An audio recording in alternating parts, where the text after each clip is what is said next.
Hey, we love that umbrella guy. All right. Thank you. I'm calling from Los Angeles, and I'm having a little problem under the name ThatUmbrellaGuy. I sent him my phone number at least 20 times in the chat and told him to call me. He ignored me. I'm a man. I filed the report. If you guys could take a look at it and give me a call back, I would love to hear what you guys can do to help us. We really need to kind of stop this guy at least until Monday. I told him to call me. I'm a man.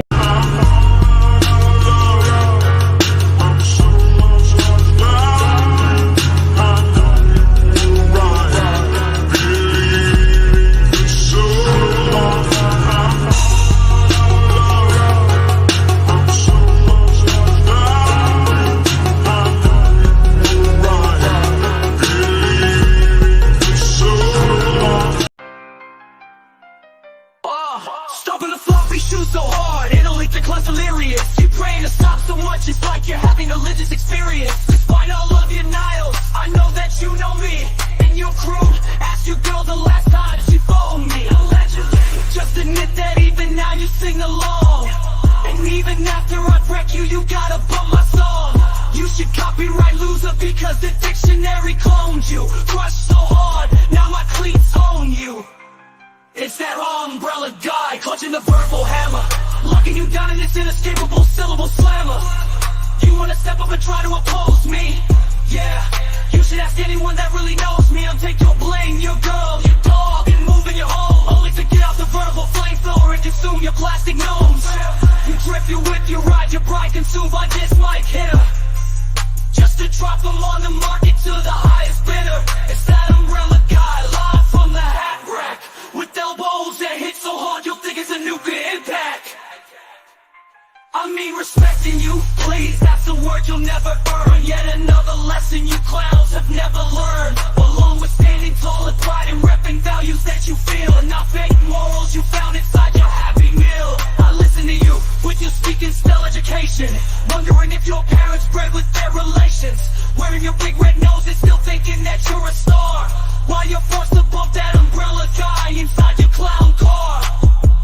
Yeah, it's that umbrella guy, broadcasting live to the masses. Timing out full, sorry we ran out of free passes. We gotta go further and not just expose you. Listen and believe royalty, we gotta depose you. Getting masked up because the flow is criminal. Dropping hammers so hard, they're subliminal. Unconsciously you want me to own you, as the parasol pope is set to dethrone you. And I'm out. All right, what's up, folks? Welcome to a Monday edition of Man.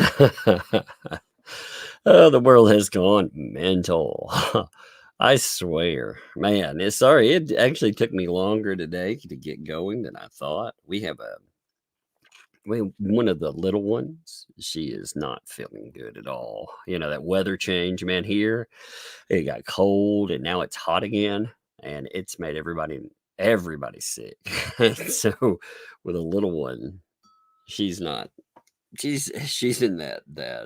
state little kids get in where they want to run around and stuff and they still don't feel good. So I got her situated and everything. But oh man. Other than that though, it has been a good day, you know, besides everybody and their mama being sick. Oh, you know.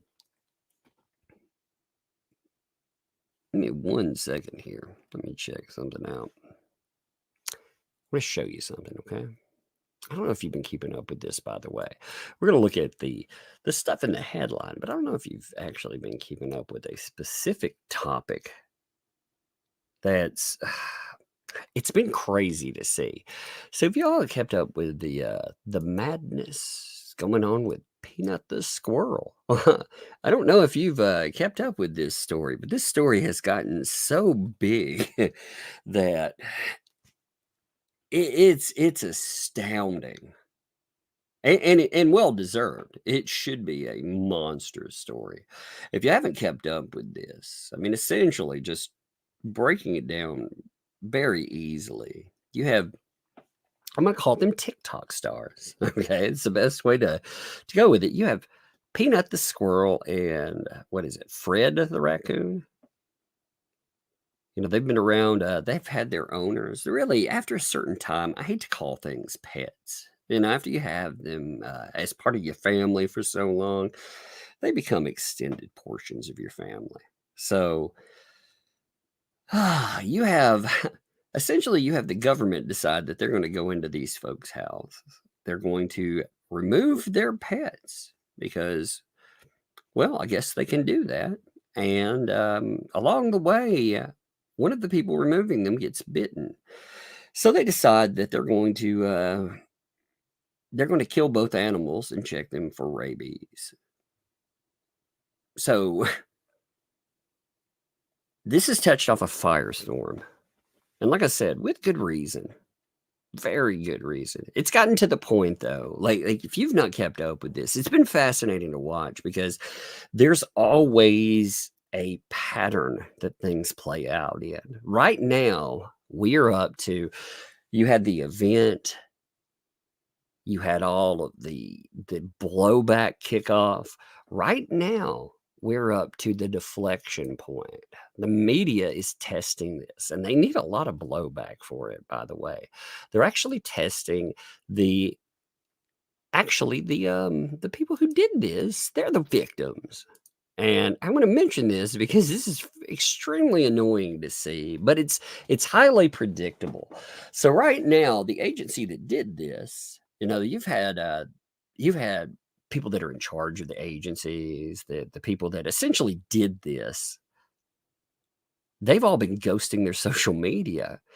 And now, of course, they're trying to play the victim. If you notice, like if you'll look up articles on this, you'll find two things that are being tested. One of them is by the media again, because these people, they deflect for government institutions. They always do this stuff. But they're trying two things. Number one, can you own a pet like this? You know, essentially trying to blame the people that had the pets. Now, for me, that's very disturbing. Like as a Tennessean, at one time in my life, I owned a possum. I found a poor mother possum that had been hit by a car. It had a bunch of little babies, and I decided to try to keep, and see if you could take care of them. Because it was terrible. It's sad to see. And one of them did all right. So the rest of them did not, but one of them did. So I had it for a while. And it's amazing to me that someplace years after the fact might try to actually remove and kill them. I mean, that's a horrible, horrible situation. But right now, they have the articles that are going that way. And, this poor government institution, the people that work there, they're going to blow back in threads. They're the victim in this. They're trying to, and it's astounding, like I said, because every controversy goes by this playbook every single time. They'll flip it. There's been attack pieces that have been going after the owners, saying that they were just doing it for clout because apparently one of them has I'm going to say an OF account, and they're like, all of this is just advertising. I mean, essentially, that's what I'm trying to remember the outlet that put that out. I saw an article on it just about an hour ago. I thought, are you kidding me? I think it was TMZ that decided to go that route. But I mean, they are doing their damnedest to spin it because this stuff, like I said, it has become so loud that they don't know how to handle it. If you haven't kept up with that, though, you should definitely watch the fallout from it. I can't wait till a lawsuit happens with it, where we actually get to see the call. They're looking to find out if they can locate the names of the people, the name or names of the people that called in. There was a woman. This is unfortunate too. So during this, somebody started a rumor about this one woman that caused this. It was based on a fake screenshot. So this one woman, man, she had so much awful pointed her way, and she didn't even do anything. Like it turns out they were wrong. Nobody knows who actually called that in yet. So that wasn't correct.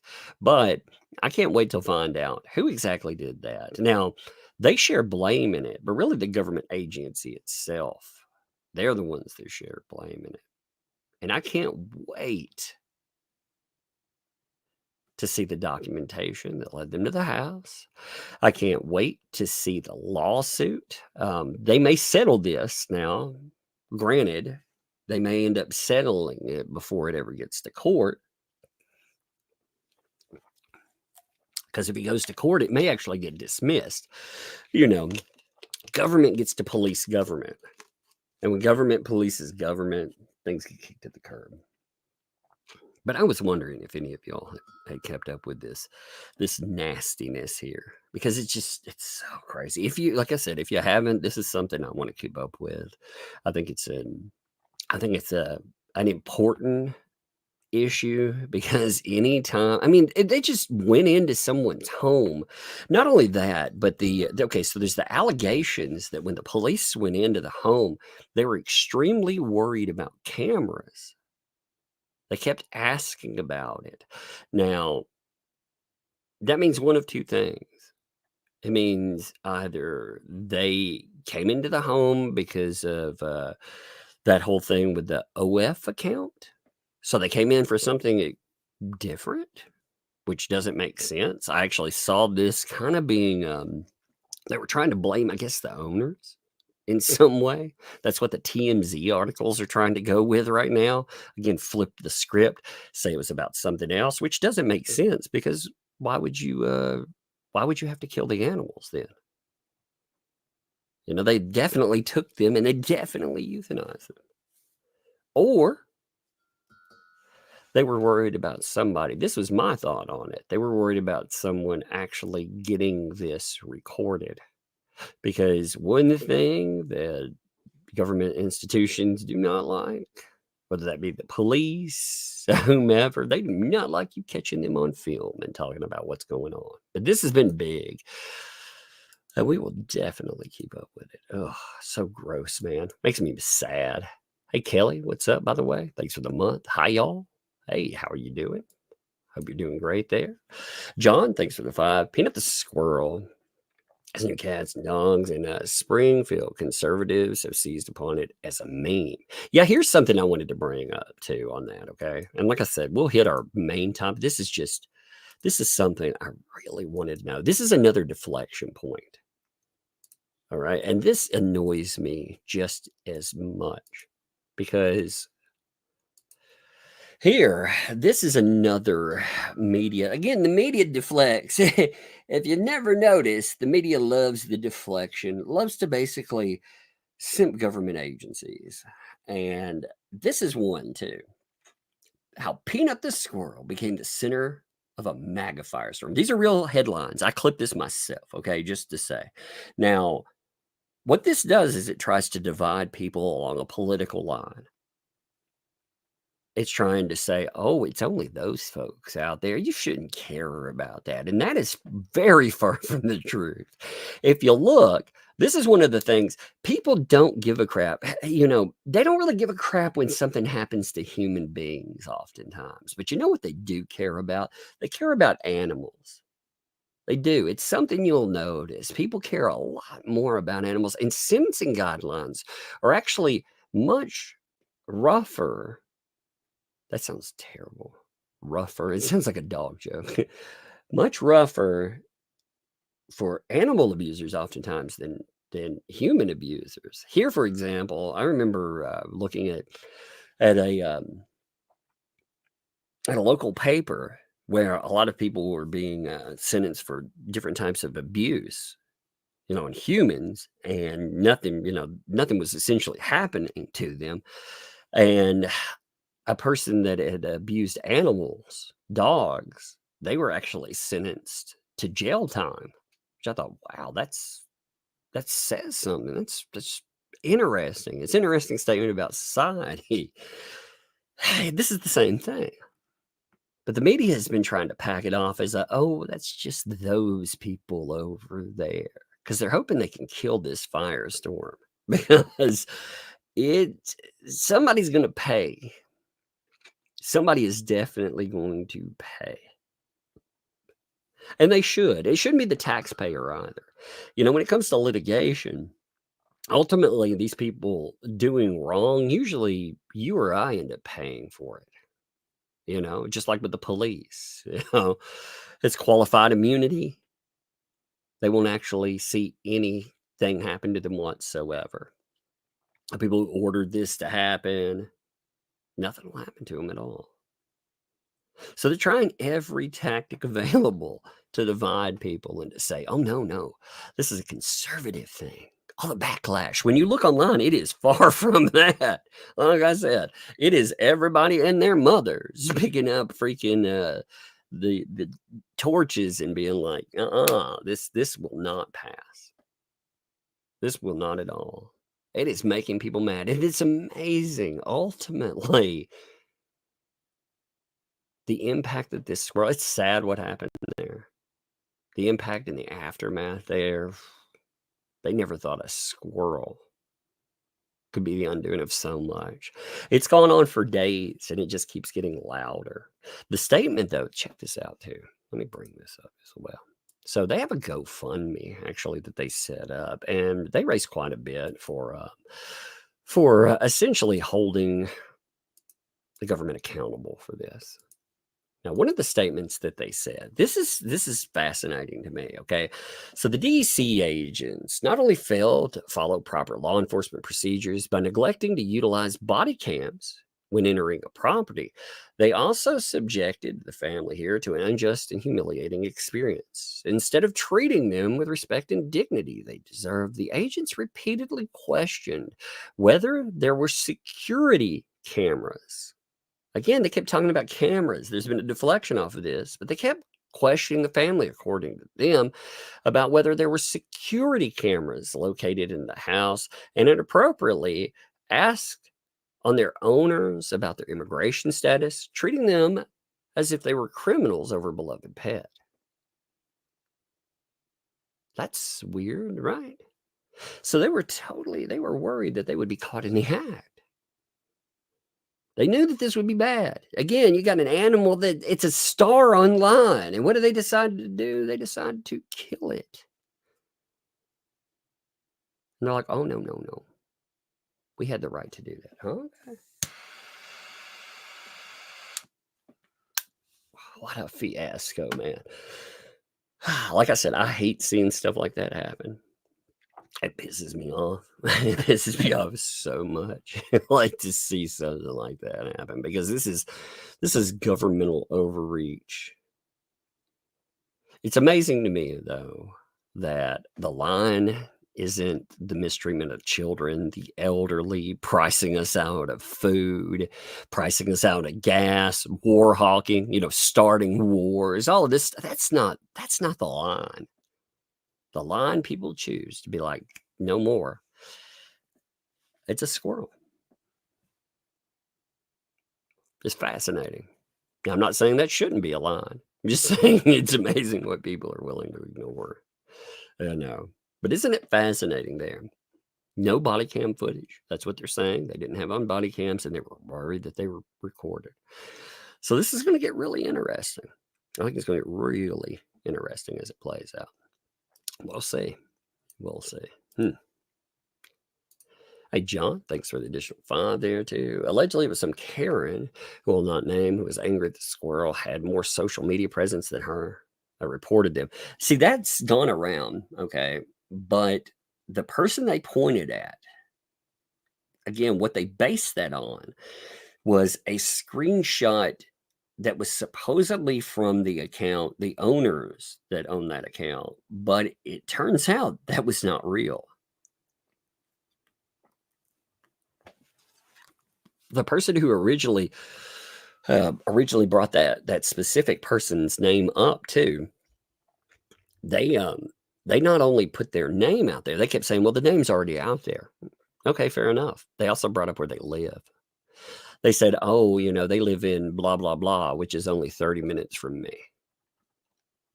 So we may see some litigation from that, if they don't turn out to be somehow connected to this in some way. They're just some rando out there that had that pointed at them.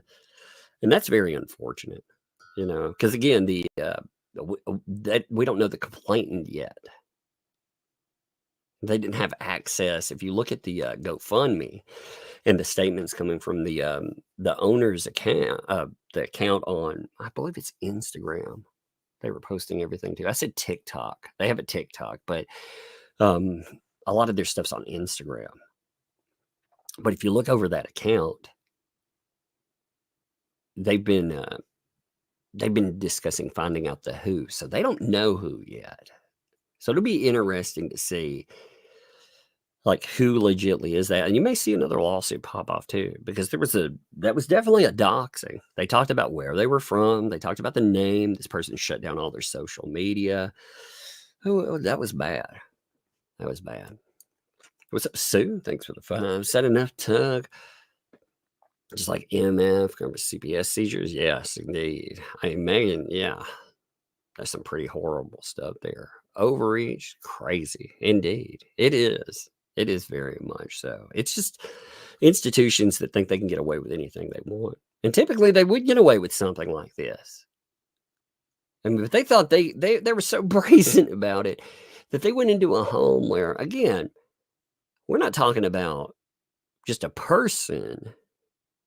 We're not talking about just a pet. We're talking about people with a large following, large pet with it. They figure, they can weather this storm too. It'll just blow over. No big deal. No muss, no fuss. They're wrong. It's going to get bad.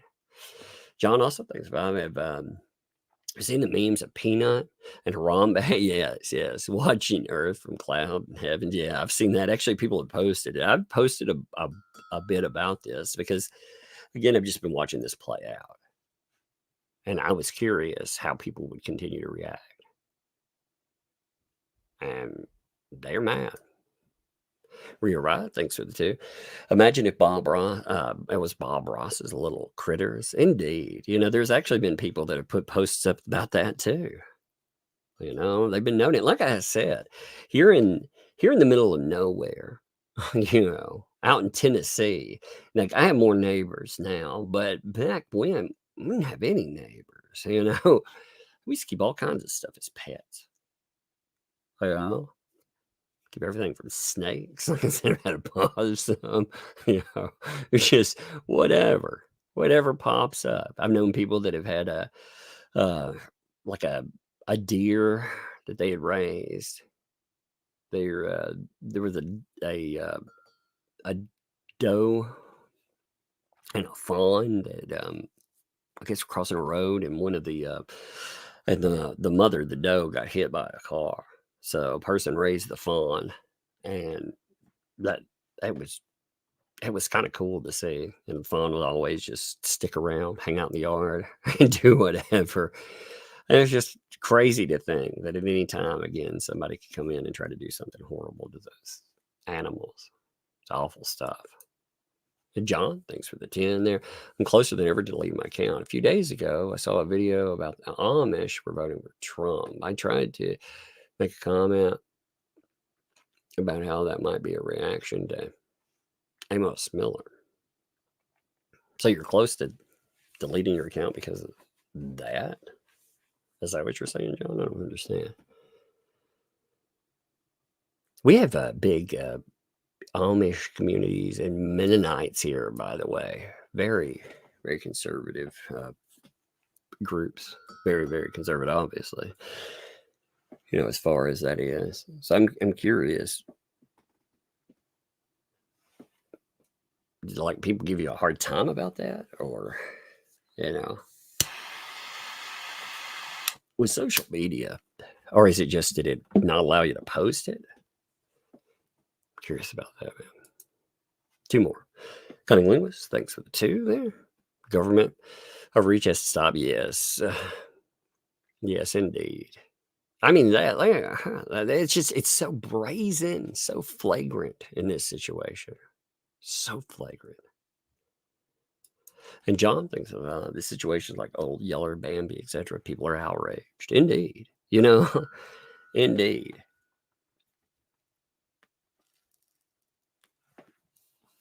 It's just there's no reason for it. There was no reason that it had to play out this way. If they wanted to come in, find out about the pet or anything else, they could have handled that a million different ways, but they handled it this way. All right, I want to talk about something today I've been meaning to discuss for a little bit now. I heard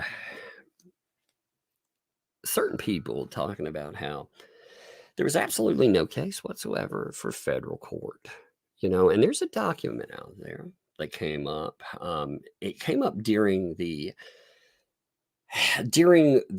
motion for summary judgment. There was a memorandum of law in opposition to defendant's motion for summary judgment in the Hale's case. Now, as far as this is concerned, one of the things that it did is it listed many things that they are bringing for evidence, many items, and those items, they really spell out what the federal case is. It's a 24-page document, and it's definitely worth looking at. Oh, John, here's the answer to what annoys me is censorship. I tried to talk about Amos for 5 times. It kept getting deleted. I feel like he or I am on a shadow ban. It may be the name on the shadow ban, possibly, because we have, like if you're on YouTube, we have to approve specific things. And sometimes this is something to explain to people. I think, like you've been around a while too, so you've probably seen this happen. But we have certain terms or certain names on this platform, Twitter's, even platforms that say that they quote unquote don't censor, they do censor. Okay, you'll see this, and they just arbitrarily pick things. Here, though, it's strange how that works out. There are certain topics that are shadow banned, but sometimes the words or phrases change. Like I brought up one time with Flashcast, we started pointing this out live. People were telling us they couldn't type in the words together, clown world, making fun of something, saying this is a clown world. So we started trying it out, seeing if people could type it. And that day, no. Every time it would type, it would be hailed. And so many people ended up typing it that you ended up having a Google bot drop into the chat. Essentially, it dropped in like it was a commenter. So it was either a bot, it looked like one, or it was an employee that had dropped in to see what was going on. Either way, it was like, that's really weird. Clown world. I don't know. I mean, with social media, I find things like that reinvigorate me sometimes because it's like a challenge. They're telling me, like, I'll get bored sometimes. I'll get bored with an item or a case or something like that after a minute. And then something will spark my interest again. Something like that. Things like that do. So, let me pull this document up while I'm talking here too. But that is something for a lot of people out there. They may not know that, like with mods, like if you type in something and it doesn't pop up, mods have to oftentimes, they have to approve, and they approve quite a bit, unless it's channel damaging, they don't. And obviously, like John, you know that anyway. By the way, props to you and your wife. Let me say hi to her too. I do not want to forget to say hi to her. Hope she's doing well. But yeah, it is very annoying too, my friend. Hey, by the way, thanks for those 10 gifted memberships too. Thank you for that. I saw memberships fall in. I didn't see them pop up there, but I see them falling in. Thank you.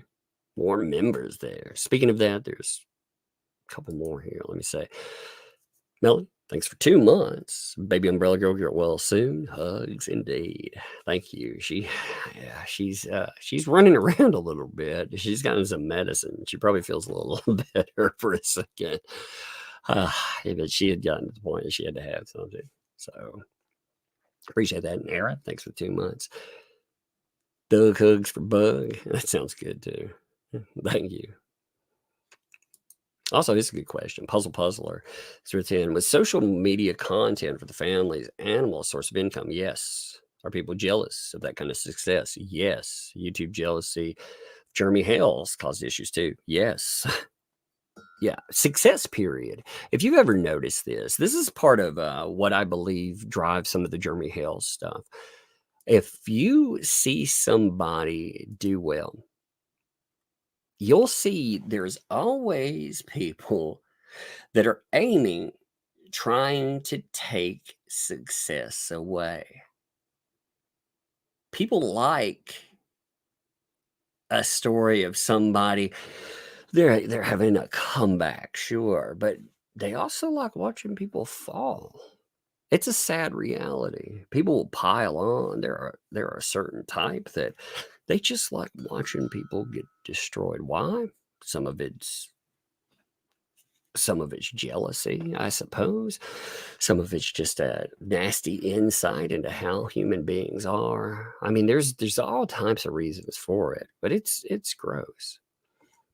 Now, through this, I want to note this document I'm going to show you. It's got a lot of legalese in it. I do want to show you this document because when you get to a certain point, you'll notice it talks about posts. Some of these posts are pretty bad too. They are pretty nasty. Like this one, for example. I'm not even going to say everything in it. I'm just going to use certain words and classifications to throw. Like, posted. John has the perfect plan to take down his YouTube, let's say, bundle of sticks, man, and his sand. You know the certain word that comes after that. You know that certain word, and it is the hard in version of that word. Wife. This is part of court documentation, by the way, too. But listen to the rest of this post. It's too good. We have a friend getting out of jail, and he's going to do work for us. Plus, he and a jail friend put a tracker in his truck and trailer, like the exact kind the FBI, it notes SIC spelling, uses. And once we find Hale's headquarters, spelling again, John and his jail friend are going to go there when YouTube is in Florida.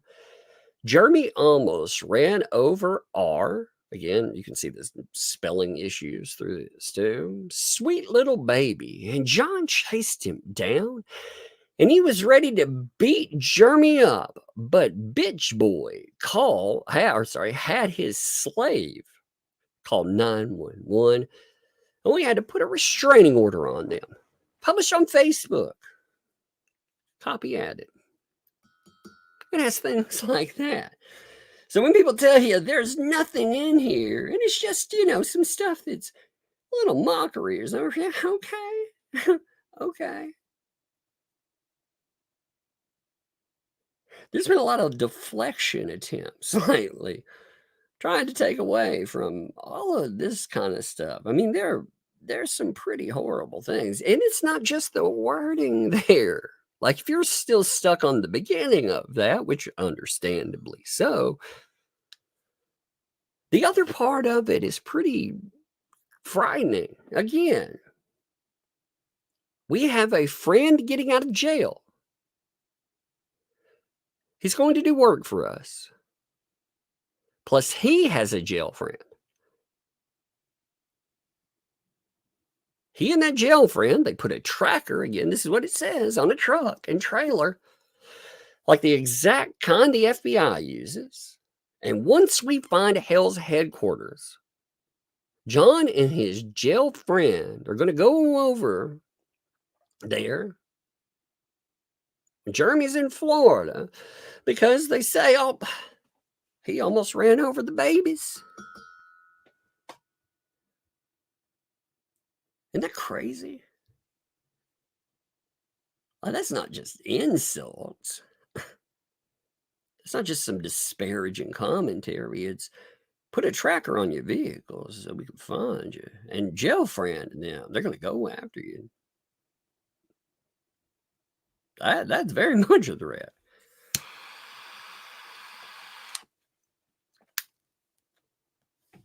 It's very much a threat. And again, the descriptors on that, wow. Wow. Now, there's a lot in this too. I mean, again, I just wanted you to understand while I'm reading through this stuff where it goes and what it's about there, you know? It's something. So Mel said, by the way, yeah, Amos Miller is shadow banned. He brings up food freedom issues. So they're noting, John, by the way, that they've been, that is a shadow ban topic.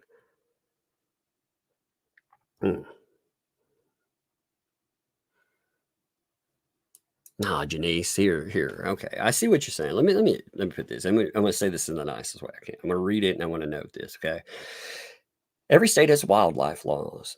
You have to get a license from Fish and Game prior to owning wildlife as pets. Family broke the law. Animals paid for it. Also, raccoons are a rabies vector species in New York City. Here's New York State. Here's the problem with that. When they went in, the reason that they got to play the rabies vector game, and again, I'm not being rude or anything. No one be rude. Janice, it's bringing up a good argument point here. When they went into that home, I just want to double back to this real quick. When they went into that home, they one of the people that was doing it, they ended up getting bitten. That's where the rabies issue comes from. So these people go in, they take no precaution whatsoever. Why do they do that? Do they do it because of ineptitude? Do they do that because more insidious reason? Did they just decide, hey, did they piss off the wrong people? I've seen enough retaliation. We're covering a story right now, for example, of one where we have corruption as an issue, right? And I always wonder when I see stories like this. It's not just government overreach, but who did you piss off to put that in your home? Now we'll find out more about it to see exactly what's there, and I think that will be the argument that's utilized to actually get this case pretty much kicked out. I think that will be. It will probably be upheld with that, depending on what we see. But that will be the argument the state uses. Yes, we had the right to, therefore, their ineptitude, though.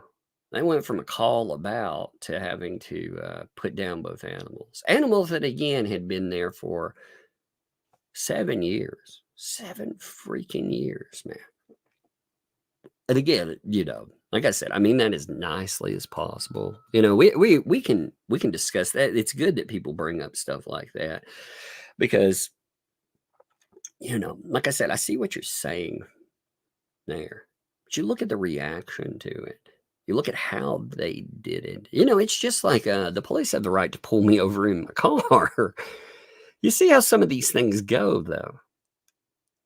If they have if they have a legal reason, they can pull me over. But then what comes from that?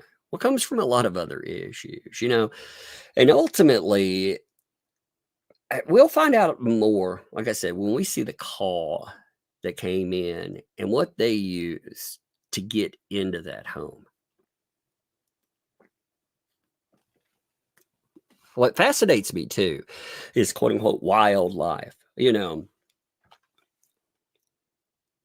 I see arguments made against pit bulls all the time, for example. Dangerous pets. Got to put them all down. You see that argument put up. And I'm like, no, man, a lot of times it's a reflection of ownership. But those are animals that people can go out and they can just own. Now I know, again, laws are different for that, but it's just fascinating. You go out and give animals shots. You take them, you step them through specific shots. Did they check any of that? Why are they so worried about cameras? I mean, again, there's a lot of this story I feel like we're missing. I feel like there's a lot there. And ultimately, even if the whole story is they had a complaint, they had a right to go in, when they went in, again, knowing that this thing is, it's internet popular, knowing how people will respond to it. They go in, they're inept about it. One of them gets bit, they end up having to kill the animal. You know how that's going to be. And also, I don't, I'm not trying to make this, when I say this, I'm not trying to make this a current political topic. You got to think about, in the moment, they've made this big enough that it does become a current political topic, is what I'm saying.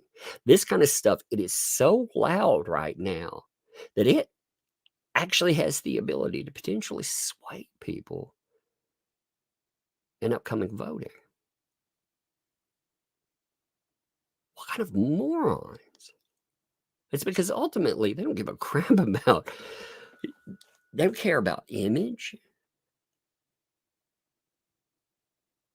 They know how people feel about animals. It's just wild, man. So wild. Let me catch a couple more. This is a good topic here today. This is a good one, I think. And thank you again, Denise, for your opinion on that. Actually, you followed up too. Thank you again, 20 there. The authorities should have rehabbers or F&G. We don't handle raccoons without gloves. Indeed. There you go. I mean, like for me, I've handled many an animal that's out here. Now, I am from the country, so, many things that you probably should use protection, like, protective gear. Like I've caught, there was a video of Kennedy, when he was running for office. People had taken a video and they played it backwards. And it was a video of him letting a snake go. It was a rattlesnake. And the video played backwards, looked like he was just snatching that thing up off the ground. And my mom saw that. And she was laughing about it. And she was like, why are people thinking that's amazing? I've seen you do that many times, for real. Just snatch freaking like a rattlesnake off the ground like it's nothing. I was like, yeah, because most people don't see that stuff in life. But I mean, you're right, protective gear and everything else. Yes, indeed. I agree, it could have been handled better. Google race coin, roundworm, and see if you still want one as a pet. Yeah, I mean, there's a lot of horror. Like, I knew a guy that had picked up an armadillo as a pet. Armadillos are, you talk about disease vector animal. Ooh, God, no. Like leprosy. Yes, if you don't know that, look that up. Look up leprosy armadillos. There's you a fun nightmare. So, yeah, for sure. I hear what you're saying there. It's just the way they handle is so nuts. That's nuts. John, thanks for the 20 there, too. It's so odd how so many celebrities said they wanted to stay neutral. Then Diddy got arrested, and now suddenly they're all endorsing KH. It doesn't mean there's a connection, just things that make you go, Actually, with the Diddy thing, but I do want to say this. Isn't it fascinating? Do you all remember back in the day? Do you remember Diddy getting big enough? If you don't remember this, look it up. He had the campaign Vote or Die. Now, again, I'm not making this a political time. I just want to note something with this, something that should make you go, huh? All these folks tell you they already knew Diddy's his reputation. That's why it was Vote or Die, because there was a war going on between East and West Coast rappers. It was very public. And also people behind the scenes, they apparently knew about all these nasty parties that were going on. And yet, at the same time, mainstream media, political and social figures, they all hold Diddy up as somebody that very much helped sway an election. Isn't that weird? Now all these people they're all standing up and saying, oh, yeah, we all knew about him. He's a monster. Well, so you held him up to that level. You made a meme about how dangerous he was. Vote or die. When this person really was a dangerous person. Oh yeah, I mean, I very well remember that, and it's that sticks with me quite a bit. It very much sticks with me. Oh man, hey Travis, thanks for the 13 months, man. My brother has a baby skunk who said he would pew pew if anyone tries to take it because his youngest loved that thing. But it's been dissented. That matters a lot too. Yeah, they become a member of your family. Like, that's the thing, man. Like, one of the things in handling these situations, too. And again, I'm going to get to this document in a minute. This is a conversation I think is it's a necessary one. These are people's family. After you have a pet for so long, it becomes family. It's an extension of you. Animals are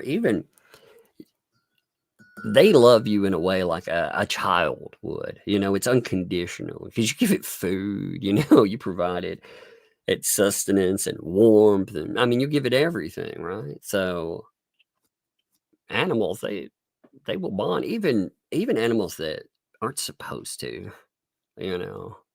I've seen lizards and stuff, the animals, again, that supposedly don't bond. And you can tell they bond with their owners. And their owners definitely, they bond with them. And moreover, like this thing, as far as the controversy here with Peanut the squirrel, it wasn't just one person that enjoyed it. Again, it was a star. Isn't that crazy? Like, they took no precaution there. John noted too. Thanks for the find there. Except the squirrels don't normally carry rabies, and there were no gloves. Indeed, no protection at all. No protection at all, and they had a reason to take it down. Once I got a cough. Unlike other people, I'm not going to cough right in the microphone. Excuse me. Sorry about that. John also, thank you for an additional 10 gifted memberships. I appreciate that too. Thank you. This is crazy. Listen to this. Connie B, thanks for that. My sister spent 4 days in jail because a stray kitten was found dead on her back porch. Judge said she should have known that stray was sick. Wasn't her animal. That's wild. Yeah. And that goes to the question too. Like, if I have a dog or a cat or something, and I go in and I intentionally do it harm, I may go to jail for that, right? Understandably so. I'm not excusing that either. But a government institution could come in and they can not only take said animals from home, but they can find a reason to put it down. Or if they keep it too long, they'll put it down anyway. So they take something that has a loving home, and they find many reasons to do them harm. Like I said, you would face penalty for doing harm to even animals, wild animals. We're talking about wild animals, right? I have to have license also to go out and do harm to animals, There are specific animals. There are invasives, like wild hogs. Oh, God, I hate wild hogs. I do see videos people post. People are like, oh, my God, how dare people treat hogs. Hogs are horrible. What they do, they eat up all your crops, destroy your land. Awful animals. But, most animals, you got to have license to do anything. Government institutions, they literally have a license to kill. Quite literally, license to kill. It's crazy. Yeah, I saw that, Sue. Thanks for finding. Because the male owner allegedly is a corn star. Yeah, or does that have anything to do with saving any animal? It has nothing to do with it whatsoever. That's what I'm saying. We had TMZ come in and try to use that as a reason. I was like, unless there's an allegation that something happened with those animals that was inappropriate there, unless we see that in the document. Now, I expect there to be a lot of crazy allegations flying around and everything else. The allegation has to be in the front of that, unless they have something. But they're not saying they were worried either about like cameras. The guy, they had an OF account, and isn't it fascinating? By the way, societally, Like if a female had an OnlyFans account, that wouldn't even be like looked at. In fact, there would be a firestorm of controversy if it was brought up in a negative way. But this dude apparently, like he and his significant other, I'm not sure if they're married or not. I'm not sure how their relationship is. But from what I read, they have an OF account, which again has nothing to do with pet ownership. But it's being used as a bludgeon. And there were no accusations of anything wrongdoing. The accusation was that, like TMZ, their article was saying, oh, how they were using all of this to make money for their OF. And it's like, I watched the videos. I didn't see them plugging like OF account, like talking about it. That's bad wording too, plugging an OF. But I didn't see any of that. What I've seen is this, again, one has nothing to do with the other unless there's going to be some allegation that comes out later. And it's got the allegation, by the way, that would have to be in front of it, not after the fact. That'd have to be pre them coming in, just to say, okay. Every word sounds bad with OnlyFans, by the way. Every word choice I make sounds very terrible with that. But yeah, they would definitely have to have something there. Pre. And even then, like I said, it doesn't look that way. We'll see, though. We'll see.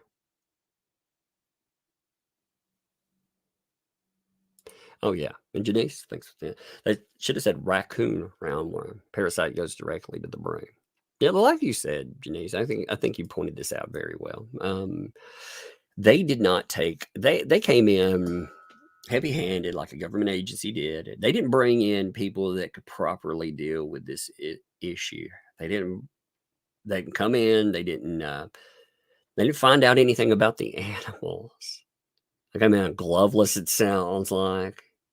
And they decided they'd handle animals, and they got the animals killed. Now they want to say that the owners got the animals killed. But like you said, it sounds like they didn't know what they were doing.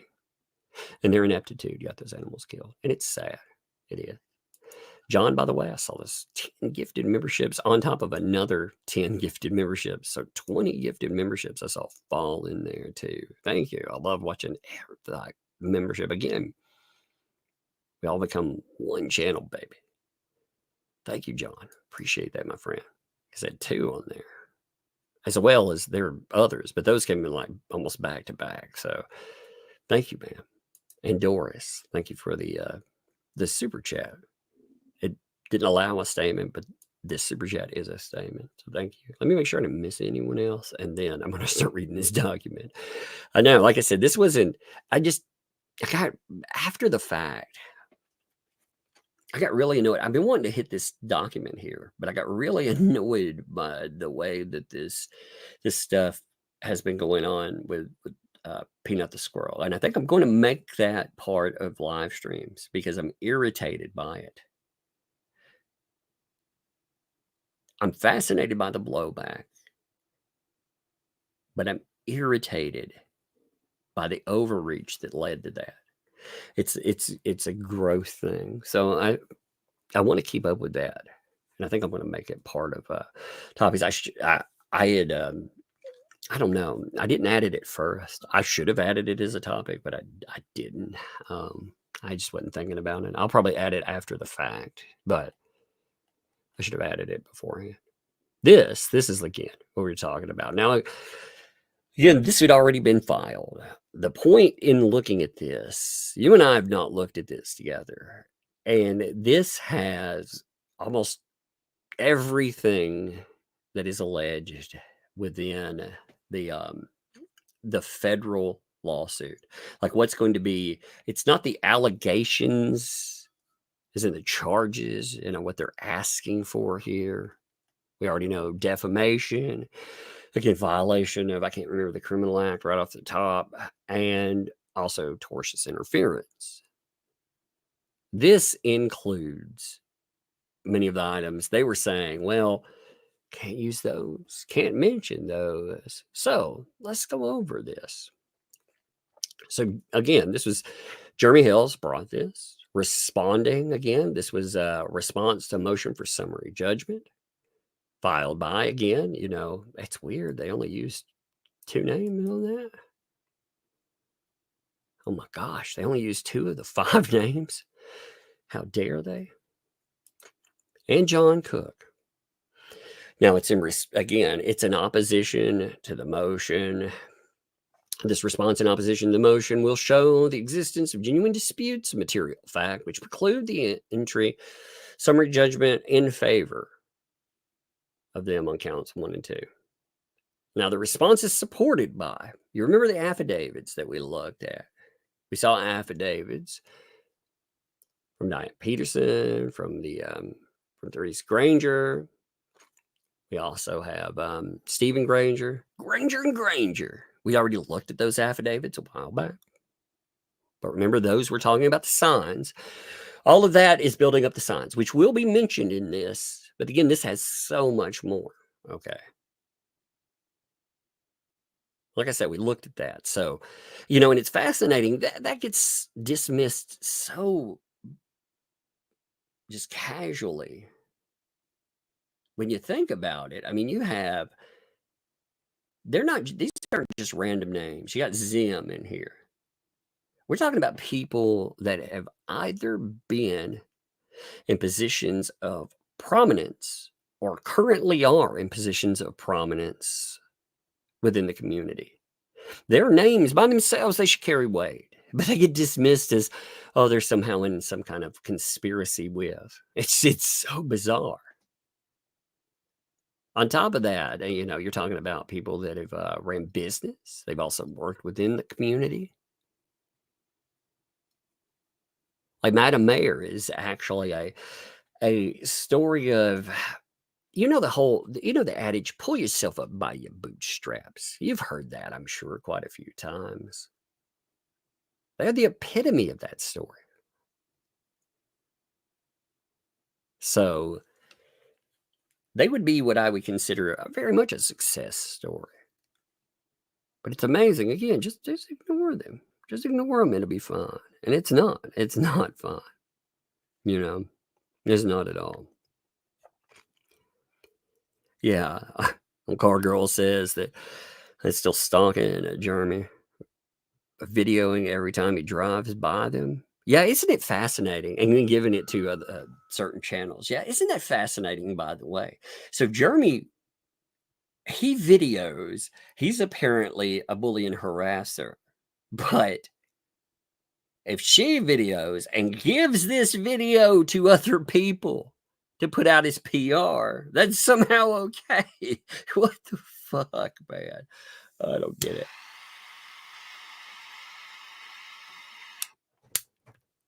I don't get it at all. I think I'm going to have a kid right here in just a second. I think I hear one. A little one's going to get out. I hear messing with the door. The door's hard to open. They come down here. So the introduction, I'm going to hit this I'll have to stop in just a second. Well, I'll have to pause. Oh, but I think I heard the door. Hey, did you get that door open? Oh, well, come here and show me something real quick. Come here and show me something. You put something in a freezer. What did you put in the freezer? Well, come here. Some apple juice, but it didn't freeze. It just made it colder. Oh, yeah, it makes it colder. It feels good. You got to be careful putting your glass in the freezer, too, because if you put it in there too long, it'll crack it. I put the cigarette there, and then I was one for Gigi to taste. Come and here. I brought this to my room. Are you feeling any better? Let me feel your head. Come here. Now, you have to lay down to get better and well. Yeah, you're feeling a little bit better. Come here. People were asking how you were feeling. This is a cold drink. Feel it. Oh, yeah. You put that in there. It feels good on your throat, doesn't it? Yeah. Yeah. Hey, and I just did put this in here. It was so on the table, was not on here. You gotta be careful putting glasses in there though, because if they get too cold, they'll break. Okay. I did put the glass in there. Oh, what'd you put in there? Just the apple juice container, not this. Did you take it out of there? Did you take the apple juice container out of there? You put it in the freezer. Just make sure it doesn't stay in the freezer, okay? Because it'll freeze. It didn't freeze because it's just cold. Okay. I didn't put the glass in there, though. Okay. I just put the apple juice and tomato in there. Okay. All right. Yeah, Okay. not this. Okay. This I got you. is I got you. I know it's going to break. Okay. Well, that's smart. Now, you need to go lay down so you get well. Are you feeling better with your medicine? You are? Yeah. Does that feel good on your throat where your throat's hurting? Yeah, this thing is pretty good. Yeah, it is. All right. We'll take it up to your room. Lay down and relax, okay? Make sure that your medicine work. Hey, let your medicine work, though. You got to lay down and rest for your medicine to work, okay? Okay. All right. Love you. Okay. I love you too. Yeah, you can hear her. She's stuffy. She's very stopped up. I can actually hear it on everybody. You can hear a little bit. One second, I got cough. Everybody, I actually clear my throat and my coughing straight up. But yeah, she hasn't been feeling well. So but keeping a 5-year-old in bed is bed's like a kryptonite for little children. They're like, no, bed early, no. But you can tell she's feeling bad because she's stayed in bed most of the day. All right, so let's check this out here. So the introduction, they say the defendants are wrong, both legally and as a matter of fact, in their contentions that there is no genuine dispute as to any material fact on the 2 counts for defamation per se. This is what they went after. They tried to knock out defamation per se. As the court already noted, when denying defendants' previous motion to dismiss, the defendants have already engaged in a public and coordinated campaign to ruin plaintiff's successful social media business by, amongst other things, repeatedly, both online and in the real world, falsely accusing him of being, an ARPist and a child ARPist. There are few accusations that could be more harmful to the person than false accusation of essaying others, especially children. That is very true, by the way. Very few things that could be that damaging.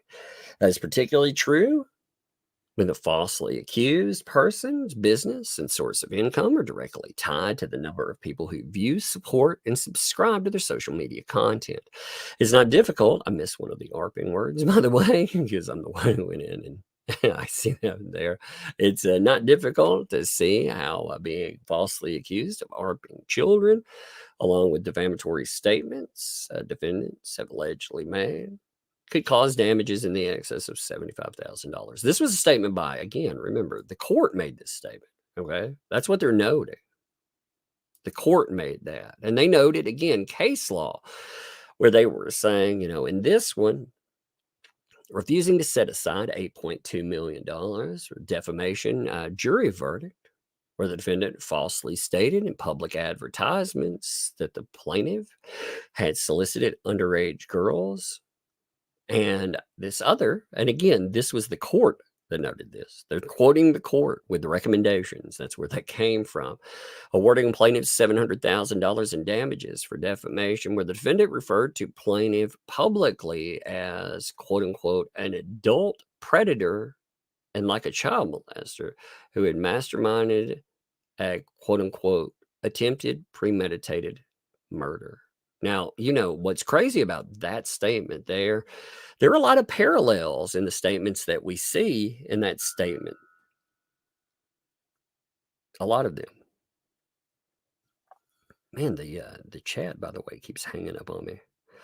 Like, I like to watch y'all in the freaking clown world. Yes, it is indeed working today. The chat keeps, I don't know if it freezes up for y'all sometimes, but it freezes up for me. I have to reload it. That's so bizarre.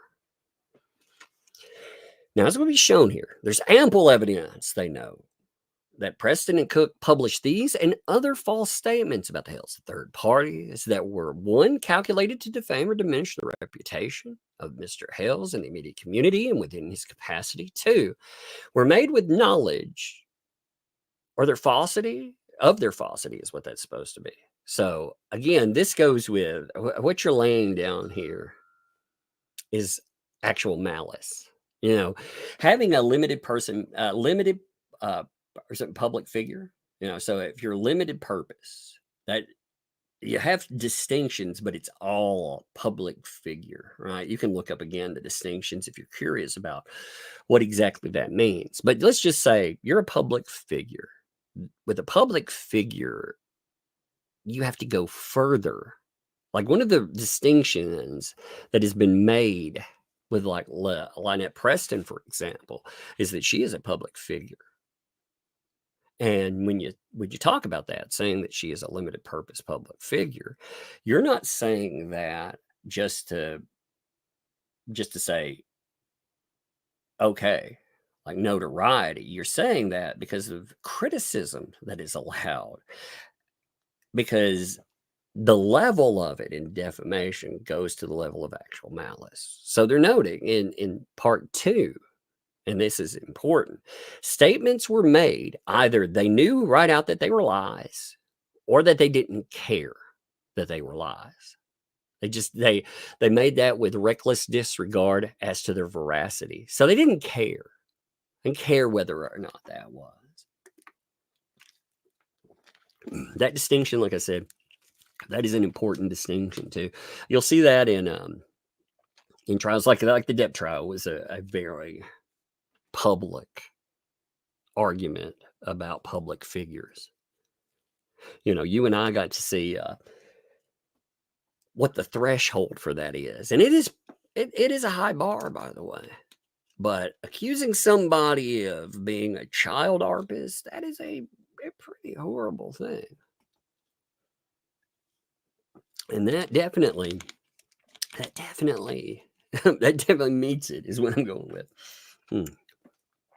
Number 3, impute Mr. Hale's behavior characteristics that are incompatible with proper conduct of his business, profession, office, and or impute Mr. Hale's the commission of crime. And yes, that stuff would be very criminal.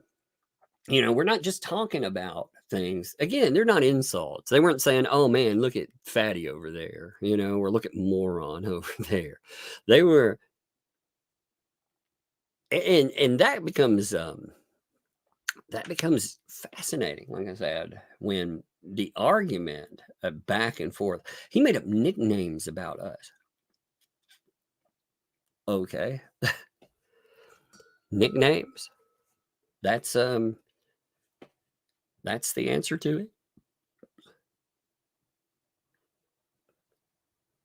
You know, he's had, now again, they've tried to aim back with stuff about, again, child. And when I note this, I'll be perfectly clear. I'm not saying to contact anyone. Don't contact any agency, any individual, nothing like that. That is my public service announcement. I will note that all the time because they're litigious assholes that they try to pretend that everybody that says something, even brings that subject up, even talking about court items, they're somehow trying to instigate. You know, it's so bizarre. But with that, they've tried to say that somehow all of that instigation, they say that this is a script, essentially, to put together a bad neighbor's storyline for YouTube. Care about any of that. So that's been their argument, their pushback toward things. And again, it's kind of interesting. They say that they didn't want to involve a child in anything, but many of these claims that are allegedly made by them, they involve child. So, you know, pressing them again. The allegations, like the one we read, and we'll hit that in the document itself. Yeah, that involves a kid. Now, again, the legal standards they go over. Let's see how much legal standard is there. I think we'll look at a little bit of legal standard. We won't go through the entire part of it because I want to get to the evidence portion. But legal standard, you do need to understand a little bit of this. Under Rule 56, Federal Rule of Civil Procedure, party may move for summary judgment, identifying each claim or defense, or the part of each claim or defense on which summary judgment is sought. The court shall grant summary judgment if the movement shows There is no genuine dispute as to any material fact, and the movement. I keep saying movement. That's what it sounds like. Movement. I'm going to have to say this. Movement is entitled to judgment as a matter of law. The court, again, should state on record the reasons for granting or denying each motion. So they talk about, again, the burden of that. Again, I don't really want to go through every word of that portion. We'll skip. If you're so inclined, again, these are all public documents. If you are so inclined, I would say to read through these yourself. I do not want to just, again, some of this is it's arguing the legal standard on why the court, it should actually favor Jeremy Hales. Now, again, if you want to look through the argument, it's a well versed in case law argument. You know, they actually laid down a very good argument for going forward. So, yeah, let me light my cigar again as we go for it.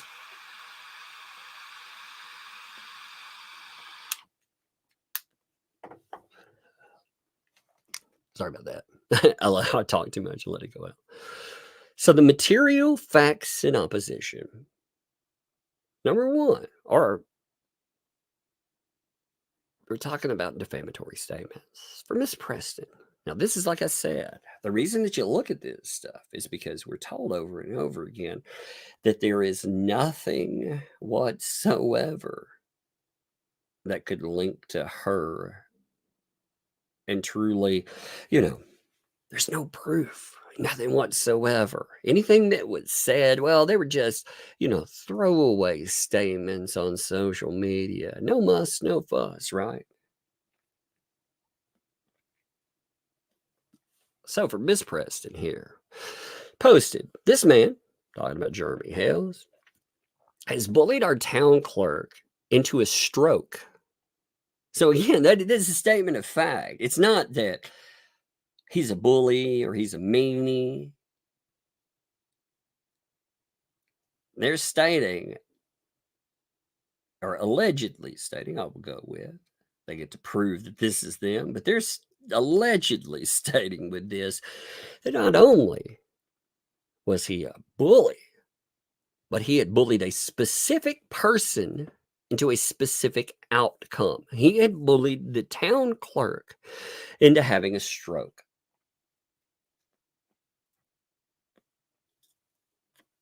Now, this was published to Mr. Hale's, Ohio.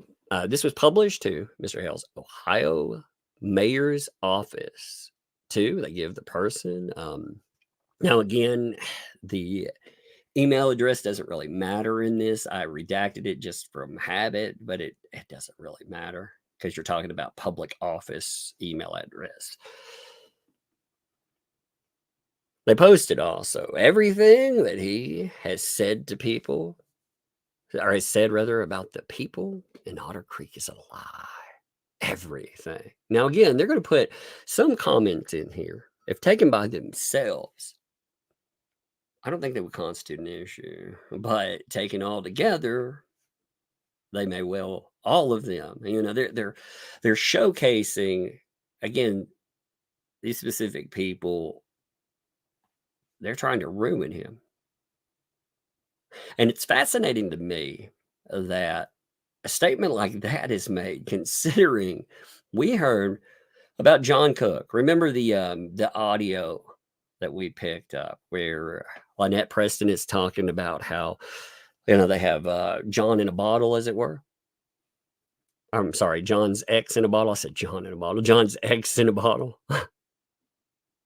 More like John's alleged horror that he did. That's, again, by her own statement. Well, in that, she also said that he's a liar. He lies about everything. It's interesting. Everyone else is a liar. Apparently that's the go-to. It's like other things. So I also posted, I sent this would be Mr. Hale's Ohio mayor. So again, the Ohio mayor there, a clip of the video of Jeremy calling John the filthy gay names. The filthy gay names. What are the filthy gay names? That he did so that mayor was aware of who he was bringing into his life and office. So point blank, I sent this video to the mayor with Ohio to make sure they knew who was bringing into his office and his life. Posted again, Mr. Hale's Ohio mayor. Response was, I guess that he would say the same thing if somebody was mean to him, but John didn't attack Jeremy. Jeremy attacked John. Jeremy rather was screaming at John. You could see that from the beginning of the video. It just shows that the mayor is just as corrupt and just as bad as Jeremy.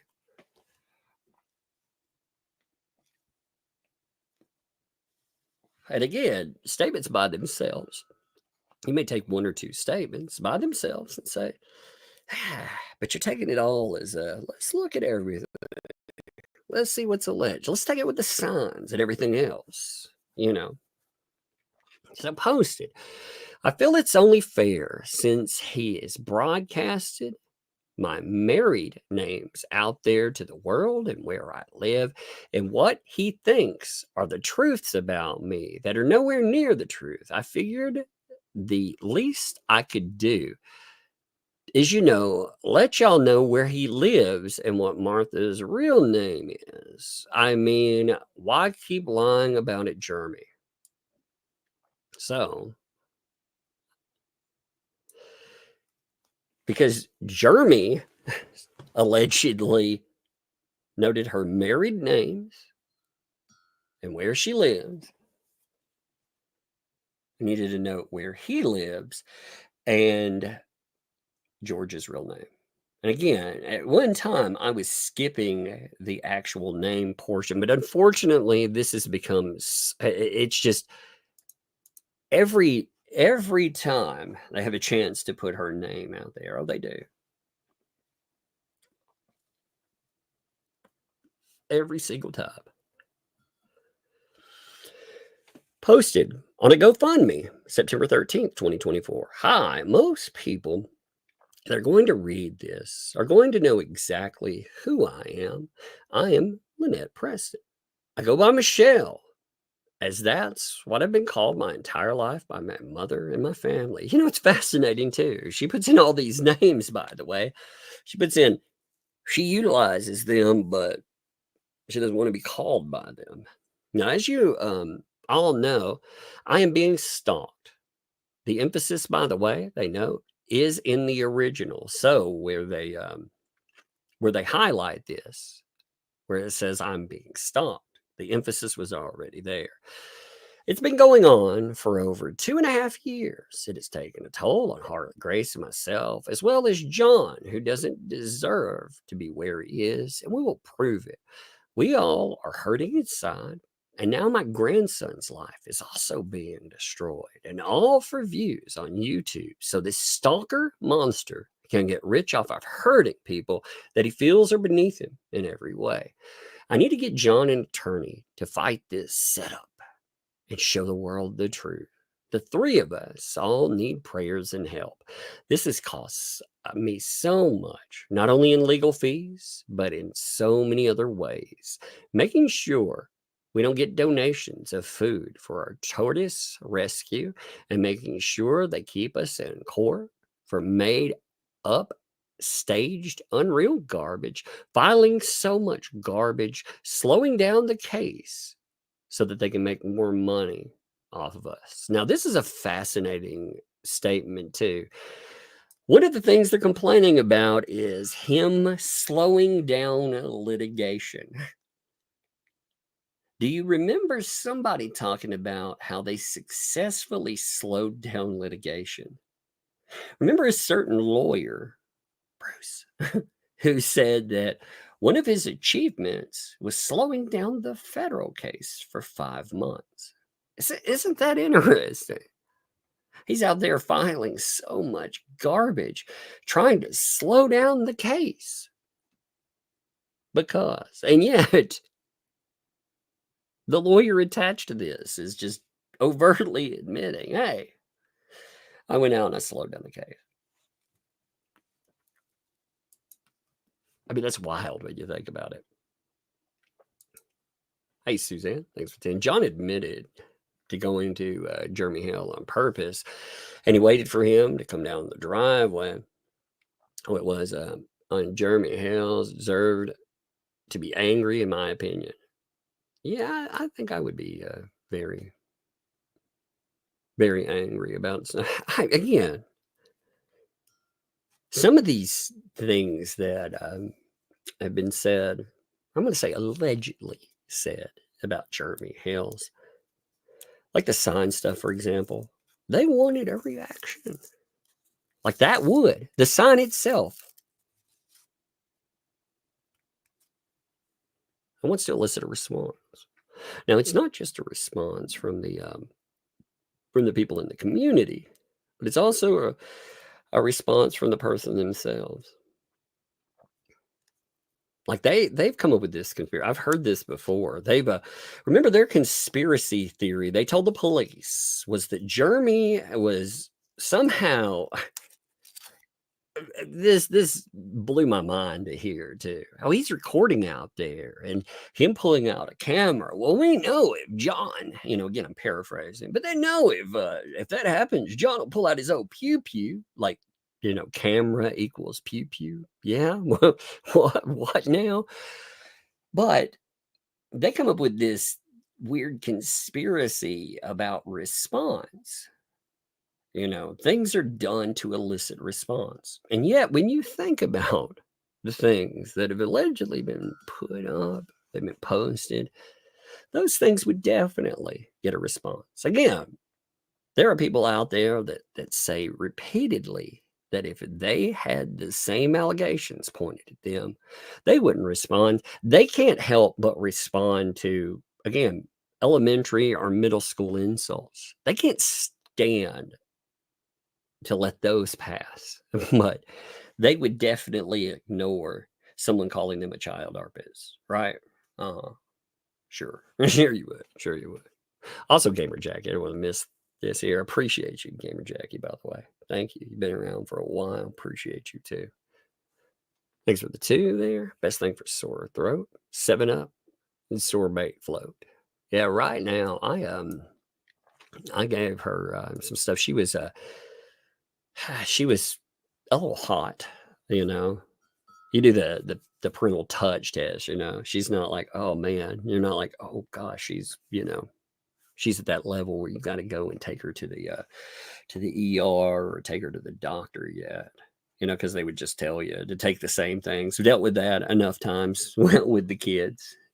Panic. Oh my God, the kid's sick. Let's take them to the doctor, and them to just send you home with the same thing. So she felt hot enough though that I did give her something to help with that. She sounds better a bit. She rested yesterday. She was really feeling off, but I think everybody, like I said, the weather around here. When people move to Tennessee, they don't realize like it may be pretty, but the trees come with a cost. They come with a heavy cost. Sinus season around here is miserable. I can't remember too, John. I think I caught all of the gifted memberships. If I didn't know, John, thank you.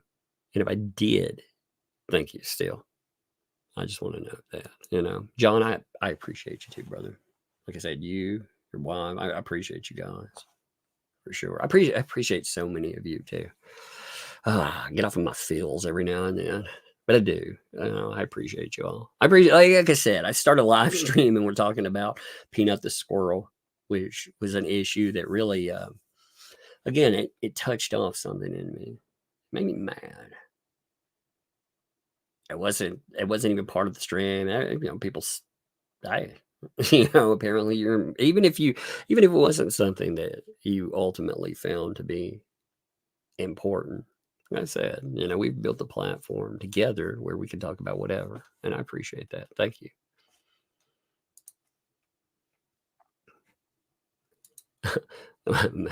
Michelle, thanks for the news. It's gonna be Calgary. Weather changes every 20 minutes. That sounds awful. That does. That sounds totally awful. I don't think I can deal with that. What's funny is I used to get accused of making my voice deeper, like the gravelly sound in my voice. I used to get accused of that. You don't sound like that in real life, do you, Tug? Yeah, I do. I'm not using a filter or anything like that. But a lot of it is because of the weather. It's sinus weather around here almost all year. So it makes my voice like gravelly because I'm always like, but it's funny. It's not funny with the weather you deal with, but it's funny that becomes something. Hey, Travis, thanks for finding. My thing is, why are people talking about John being a full-blown racist? Going to teach that kid to be the same way by his actions. These people are nuts. It's crazy. Like when you're dropping again, if you truly are like going online and calling people, I'm just going to say the sand part of it, the other part, right? But if you're calling them that, and there were statements made about being a Muslim and everything, there's a lot of intolerance. There's intolerance in small communities. Oftentimes, you'll run into that, But at the same time, people have become more and more tolerant. It's such a bad reflection. What sucks about it is, like in Tennessee, for example, Tennessee has a very negative past, very awful past about a specific hate group, a specific white-hatted, white-garbed hate group. And a lot of us, growing up, we used to go and heckle them. They would have marches in small towns. We go and heckle them. And it got to the point they didn't do marches anymore because people would just come out and heckle them. And it didn't make that go away, though. It's strange sometimes to see like the overt hatred that comes from people. And again, the allegations of some of these things are nasty. They're nasty stuff. Jack's mom, thanks for the forward. Their question: can the number of denied motions to dismiss be used as evidence they are desperately trying to get out of being held responsible?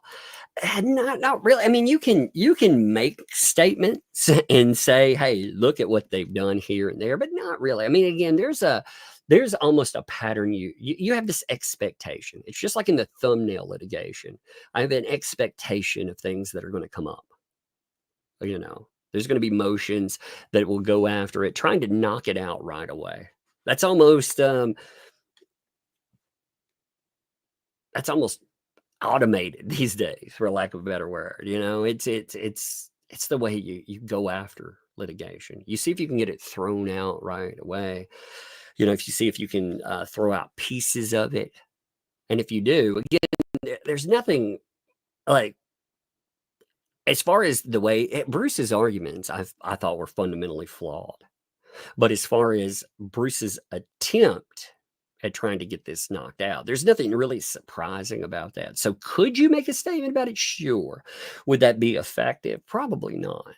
Because again, they have the right under law to try to knock that out, to try to say that there's no veracity to these claims. The problem is when they do that, it can backfire. And I felt like it did backfire, in the recommendation portion. Again, what we read at the beginning, the recommendations brought up calling somebody an ARPist or a child ARPist is life ruining. Again, Mr. Medicare, if you've never run across him, by the way, he talks about a lot of social media controversy, and it's pretty funny. Might offend a lot of people, but pretty funny. But he calls these life ruination tactics. And I always like that terminology. This is the difference, again, between calling someone fat, calling someone ugly, and trying to destroy their life. adopting life ruination tactics. Calling somebody a child predator is much different than calling somebody a fatso, because you're alleging a crime there. Heather, by the way, thanks to 28 months going back, like everyone forgets about Fred, 2 Lives Raw. Yeah, I did note him, but yes, you're right. It does not get as much and I've been guilty of that too, especially on like Twitter and other places, of not noting Fred as much. Yes, with the squirrel, you also have the raccoon, of course. You're right there. Jacqueline, thanks for 10 months. Can't wait for Tug to come on every day. Great chat. Yeah, I like it to chat too. We have that's the good thing about lives. If you're here, we can have good discussion. And one more, and then we'll continue forward. Travis, thanks for that. I'm a bull rider. I have friends of all different races. We hang with after the rodeos. I'm in Texas. We get called racist all the time by our lifestyle. Yeah, where I live, in Tennessee, we used to get accused of that all the time too. And it's fascinating, I'm like, there's assumptions being made. I remember when we had a false CPS thing, I put up a paper to prove that CPS had been here.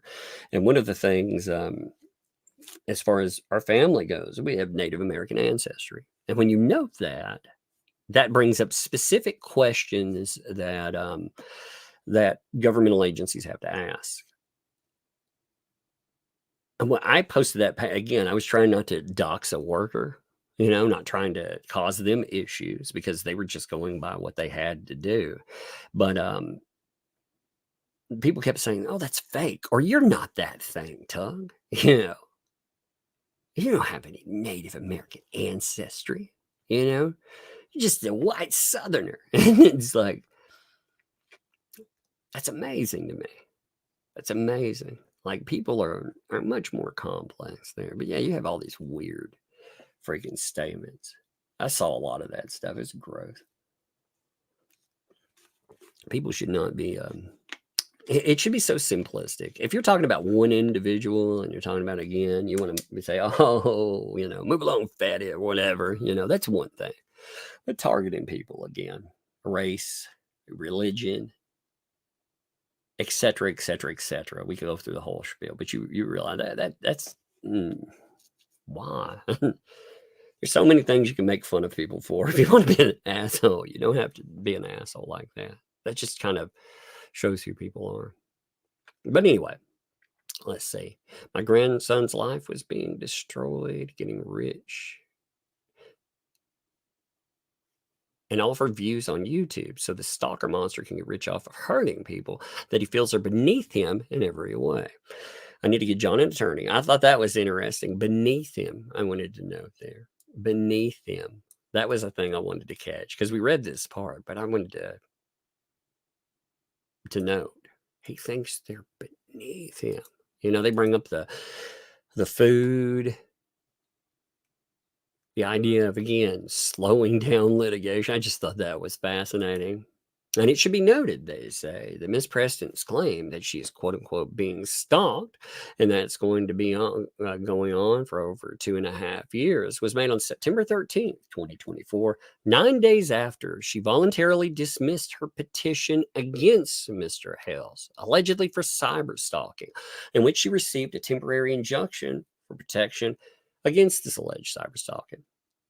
So they're noting, it should be noted there that she's alleging this crime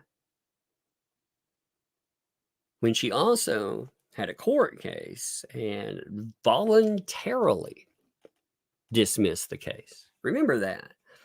That's a key word with that. Voluntarily dismissed. Then you have this again. I'm going to read it. I'm going to leave out certain words. I want to put this into the material flow just to say, this is how this is presented. But I really want you to listen how this breaks down. 1 second, I got a cough. Or clear my throat. I say cough, but I'm clearing my throat. So posted, John has the perfect plan to take down his YouTube, again, I'm going to say bundle of sticks man and sand wife.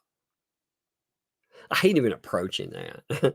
It's so nasty these days. I hate even approaching that terminal. I can't even imagine typing that out, calling somebody. You could call a million different things you could go after somebody for, but it's very telling if these are indeed your words. But again, it's too good. We have a friend getting out of jail, and he's going to do work for us. Plus, he and a jail friend put a tracker in his truck and trailer, like the exact kind the FBI uses. And once we find Hale's headquarters, John and his jail friend are going to go there. When YouTube is in Florida, Jeremy almost ran over our sweet little baby. John chased it down. He was ready to beat Jeremy up, but Bitch Boy had his slave call 911, and we put a restraining order on them. So many descriptors in that. So much nastiness. Now, they'll have to, again, prove in court that all of this is legit. But, I mean, they got to, with the motions, too, one of the things they got to do is present this stuff. And wow, you know, if a judge is looking at that being like, whoa, wait a what now?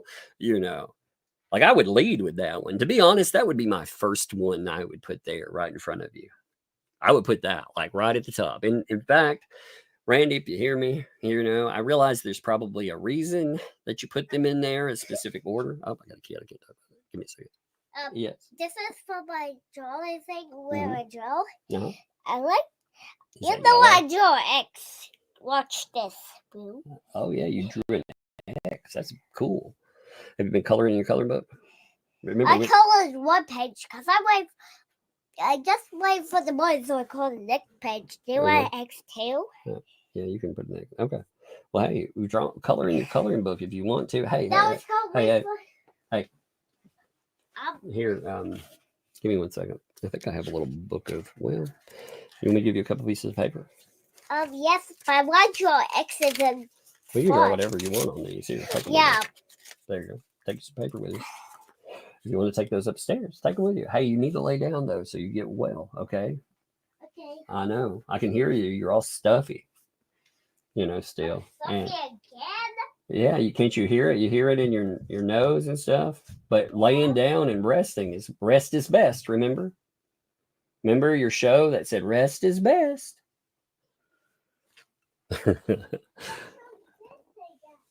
Yeah, it did say that. I know it did. Rest is best.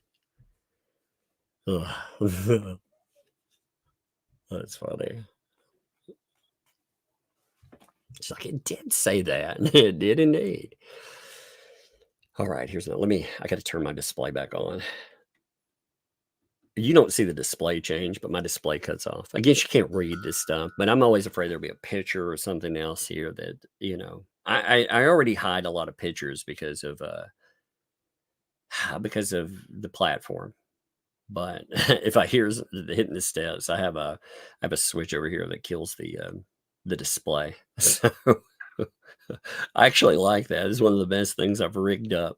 You know, let me light my cigar back.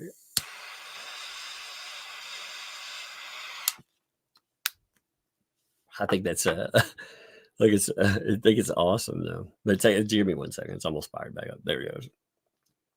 But yeah, I've got like a switch where it kills the display there because again, she can't make out. But I mean, she can make out certain words, and I'm like, yeah, no chance of it. I don't want pictures or anything else there. Some of this stuff again. Ugh.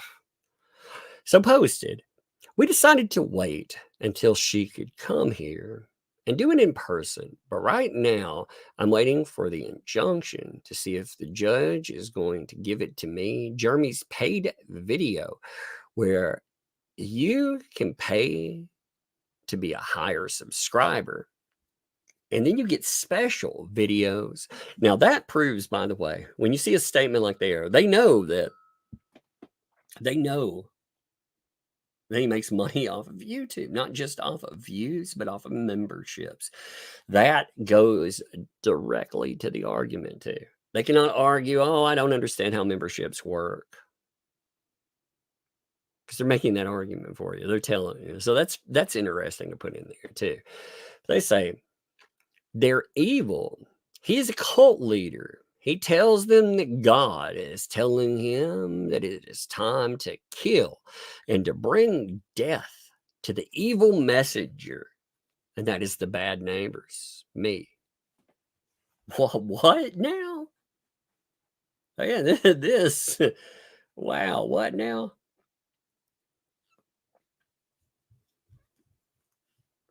I've not heard the quote unquote cult leader, as they like to describe him. I've not heard Jeremy saying, you know what? God tells me that it is time to and to bring death to the evil messenger. That is the bad neighbor. It's like, what now? You have to hear it. It's freaking unbelievable what he is saying. It is so freaking scary that I don't even know what to think. So I ran to the courthouse this morning. Oh, what now?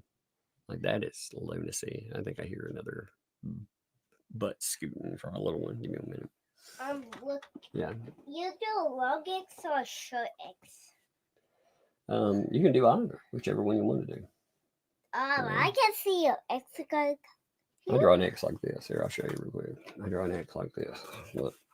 Check this out. You gotta lay down there. You're not gonna get better. Do you do I it do like that? I do it a big way, also way. Yeah. Here, go draw it on your paper like I showed you. But hey, you've got to lay down, baby. You've got to keep laying down. You're not gonna get better if you keep running around. You're gonna get hot and you're gonna feel bad again. Okay. That's why we set up and got everything straightened up and all your pillows set up just right. Hey, can you shut my door too, where it's loud? She hates being bad, man. I don't blame her. I remember being a little kid. So, here, now another post. Give me 1 minute. That's not fired up all the way. All right, my screen's coming back on there. There we go. Team YouTube on X. This is where you can report all of his videos. They're talking about flagging down his channel. Huh. Fascinating, right? They've already been turned in a couple of times. And someone, I guess, just sent this to me and said that they've been talking to these people and that they're looking to shutting him down. So the more people that turn in his videos, the better off will be these last things that he did, that he just did, are unconscionable. He's now screenshotting. No, they're using. That's, what's it called? This is weird. He is now screenshotting. No, they're using. What's it called when they take pictures and stuff? They're doing the copying and pasting things in and out of post that make it look like we're creating hate speech and that we're not there. It's not, they're not our posts. They're fake. I've already talked to the sheriff this morning. Yes, I know I'm reading mechanically too. It's because a lot of this stuff is very hard to read. So the way I'm reading it, I apologize. I've already talked to the judge Friday. We're going to court on Monday morning to see if we can get our court date turned into a temporary order. This has got to stop. Now they're trying to Baker Act John and I and say that's how they're going to get our kid away from us. This is gone too far. Report his channel. Take his channel down. Huh. Yeah.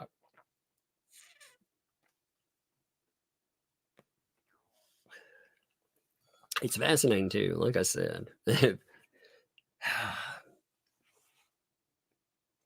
stuff they do, there are quite a few people that have constantly showcased and bragged about it. Here's the thing. They've interfered with business. Like if you have an A-B relationship and you see your way into it, There's your tortious interference. What they're trying to do is, again, cost the man money. They're trying to destroy his platform, telling people to mass flag. And they're saying it's the same argument. Our statements, they're not really our statements. They keep denying that they're the statements, too. And also, Ms. Preston handwrote several double-sided, again, these have the statements in them. I did not redact those. I think I redacted them later on. But these have all of the signed statements, which they'll come up. We'll see them in a minute. Now, they note this is because on Sunday morning, May 14th, 2023, around 7:15 a.m., Mr. Stephen Granger was driving to work from his home, Otter Creek, Florida, to the U.S. Post Office, Chiefland, Florida. Both again, Granger, Madam Mayor and Stephen Granger, were traveling north. Again, they give the road there. The corner intersection is a campground property, and there is a quote-unquote Shady Oaks campground sign at that intersection. Both rangers saw, too, and stopped their car to pick up handwritten road signs at the intersection of, again, there that were staked on the grass for all traffic to see. One sign, again, said that he was an Ohio ARPist. Another one said, Jeremy Hales needs to go, and no Ohio ARPist in Levico.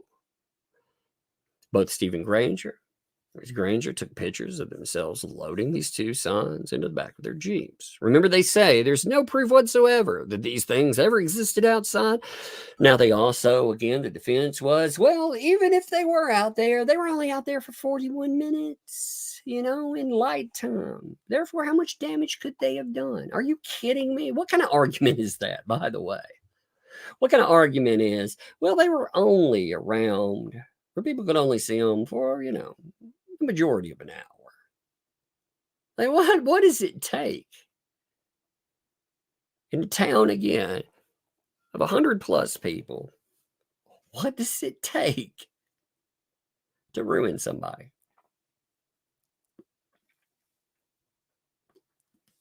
On that same Sunday morning, again, May 14th, 2023, Mr. Zim, was riding in his golf cart. I love it. I absolutely. Zim is, when you look at these again, I've been talking about, like, if you were to look at this, again, it is not these are real things. I'm just saying, if you were to look at this like a show or a video game or something, you would have the main cast and the support cast. And Mr. Zim is one of my favorite support casts. Like him just zooming along in his golf cart, just popping out of nowhere. Just whoom, whoom. You got to admit, like that is 9 shades of awesome. Like if he is one of my favorite freaking support people out there. That is so crazy. Yeah. Like just to see him on something like randomly pop up, like flying behind a golf cart. You've got to admit, that is pretty awesome. I love it. I do. I absolutely love it. But he's riding along in his golf cart. Like to the road there, collecting several handwritten road signs that had been staked in the grass for all traffic to see. These were handwritten signs. They had derogatory comments. Again, they note them as derogatory road signs.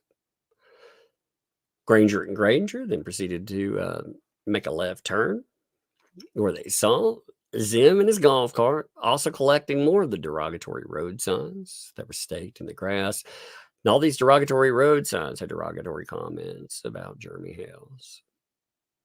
Stephen Granger stopped his car and spoke personally to Mr. Zim and gave him the derogatory road signs that Granger collected and asked Mr. Zim to deliver all of the derogatory road signs to Mr. Hales at the schoolhouse property, along with the derogatory road signs that Mr. Zim was collecting.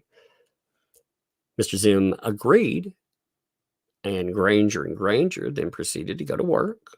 They had to go work, so he ended up delivering them. delivered all the derogatory road signs to an agent of Mr. Hale's at the schoolhouse property. Now, again, the handwriting expert, they note them as well. Like all of this is, again, aimed at, so the reason to note all of this is putting things together just to see all the stuff that's here. So the handwriting expert that has actually been added to court, not one that was just brought up for social media, where we saw that, one, they were like, ha, see, this one actually says he did it, which is fascinating. Like I say, if they created that, even more so, in my opinion, I think you could utilize that report and to say that that was even more harassment and defamation because of the way it was utilized by people that are saying that they are the voice of the person being sued here. It wasn't added to a court. See, this is an interesting catch-22 they've landed themselves in, because if they don't present that as expert, and what was the purpose of it? It was to defame Mr. Hales, right? Because like it's been noted, Mr. Hales was allegedly not even there at the time. So if, again, that was just the intent to utilize that as a social media bludgeon, that's not good at all. That doesn't help a case in any way, shape, or form. The other side of that, if they do put it in the court, yeah, we talked about the person themselves. We've talked about all of the issues they've had at courtrooms. There's some fascinating interviews that show the style, again, that's been utilized as well. Saying, I thought it was very telling when you had that person tell two news hosts. They could break down, what their handwriting told them.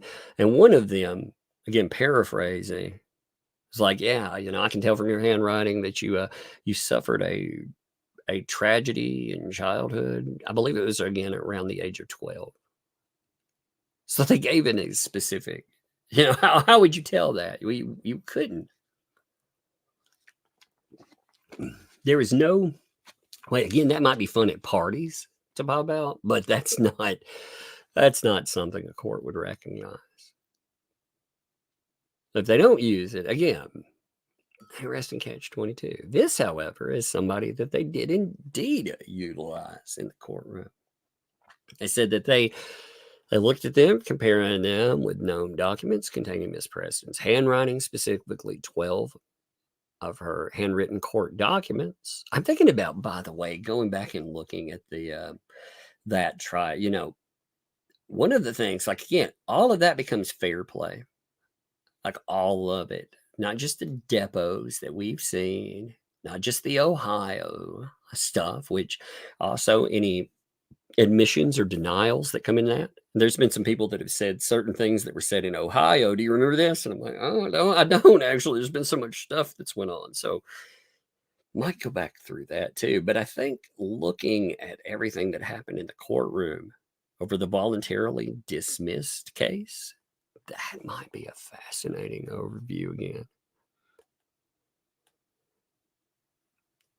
The reason I say that is because part of that would be the handwritten court filings. So those are something else. They are something else. Those you filed against Mr. Hales for temporary injunction of cyber stalking. Again, you can see what great redaction, right?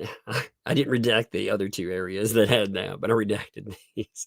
Actually, I believe I did redact them, and I saved it as another file. So I believe this one just had the minor redactions off of it.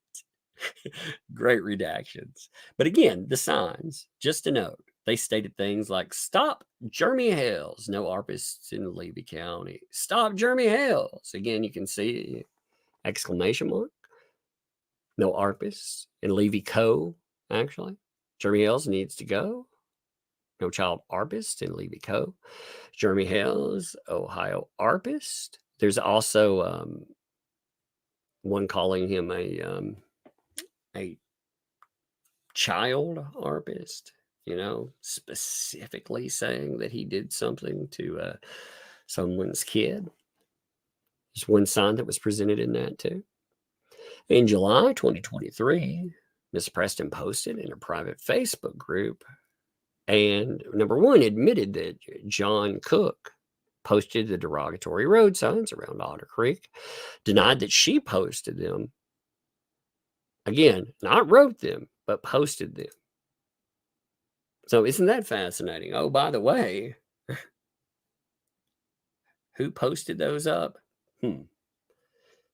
Admitted that Mr. Cook is verbally and emotionally abusive, and encouraged all of our Facebook members to report all of Mr. Hale's YouTube videos to YouTube. Now, Mr. Cook's defamatory statements. Now there's another, like some of these are pretty awful too.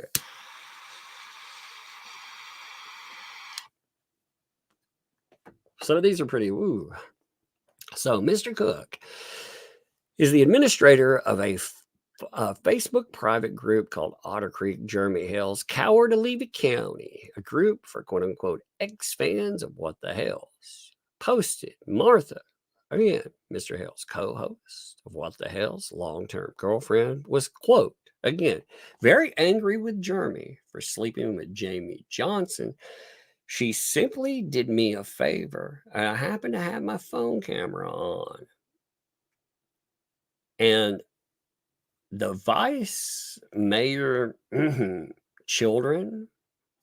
And so, quote, Jeremy, would you like me to post the picture of my, let's say, rooster in her mouth? You can't take this one down. There were 3 additional follow-up statements. Jeremy, I'm still going to post a picture of my rooster, I'm going to say, in her mouth. Jeremy, I'm still going to post a picture of my rooster in her mouth. And is this all you can come up with is repeats? I have a picture of my in her mouth. Can I post it?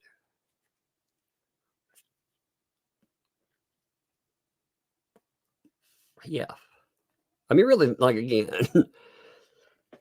these are just things that they gloss over. They don't like to bring this stuff up. Like, In April 2023, Mr. Cook posted online a large collection of sex toys and stated that Mr. Hales was selling them. Posted Angela Gleason. He makes his followers do his dirty work. That's why we call him the Coward of Levy County. Also in the Facebook group, Otter Creek, Jeremy Hale's Coward of Levy County. Jill, I just wrote your grandson, Zach, and told him how you're helping a YouTuber, again, spelling, to destroy a disabled woman and disabled child life. More letters going to more family members. Welcome to the page. Have some fun. More letters to more family members. So, straight up, if you're making comments, this has allegedly been the modus operandi for a while now. You know, there has indeed been nastiness, doxing, threats of that. They keep coming up from people that are, again, the mouthpiece for those folks. But you see this allegation right here saying they were writing letters to family members or just random people. Again, there are going to be more letters to that. Welcome to the page. So again, this isn't just a Jeremy issue or a George issue or a Granger and Granger issue or a Travis issue or so on. This becomes anyone. Again,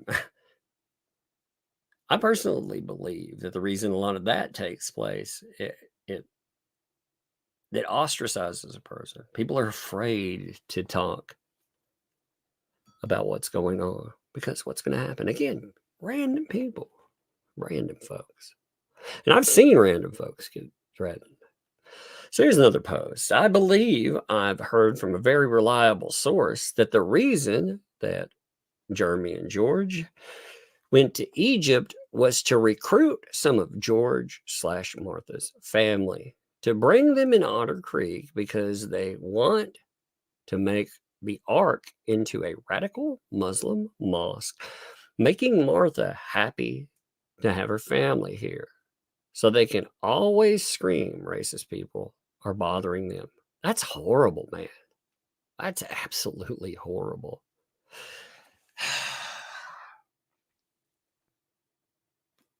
What's fascinating is they make this allegation about them, and then they're like, oh, they do this so they can say that people are racist. Did you read that post? I don't feel like I'm going out on a limb to say, most people, the majority of people would look at that and be like, yeah,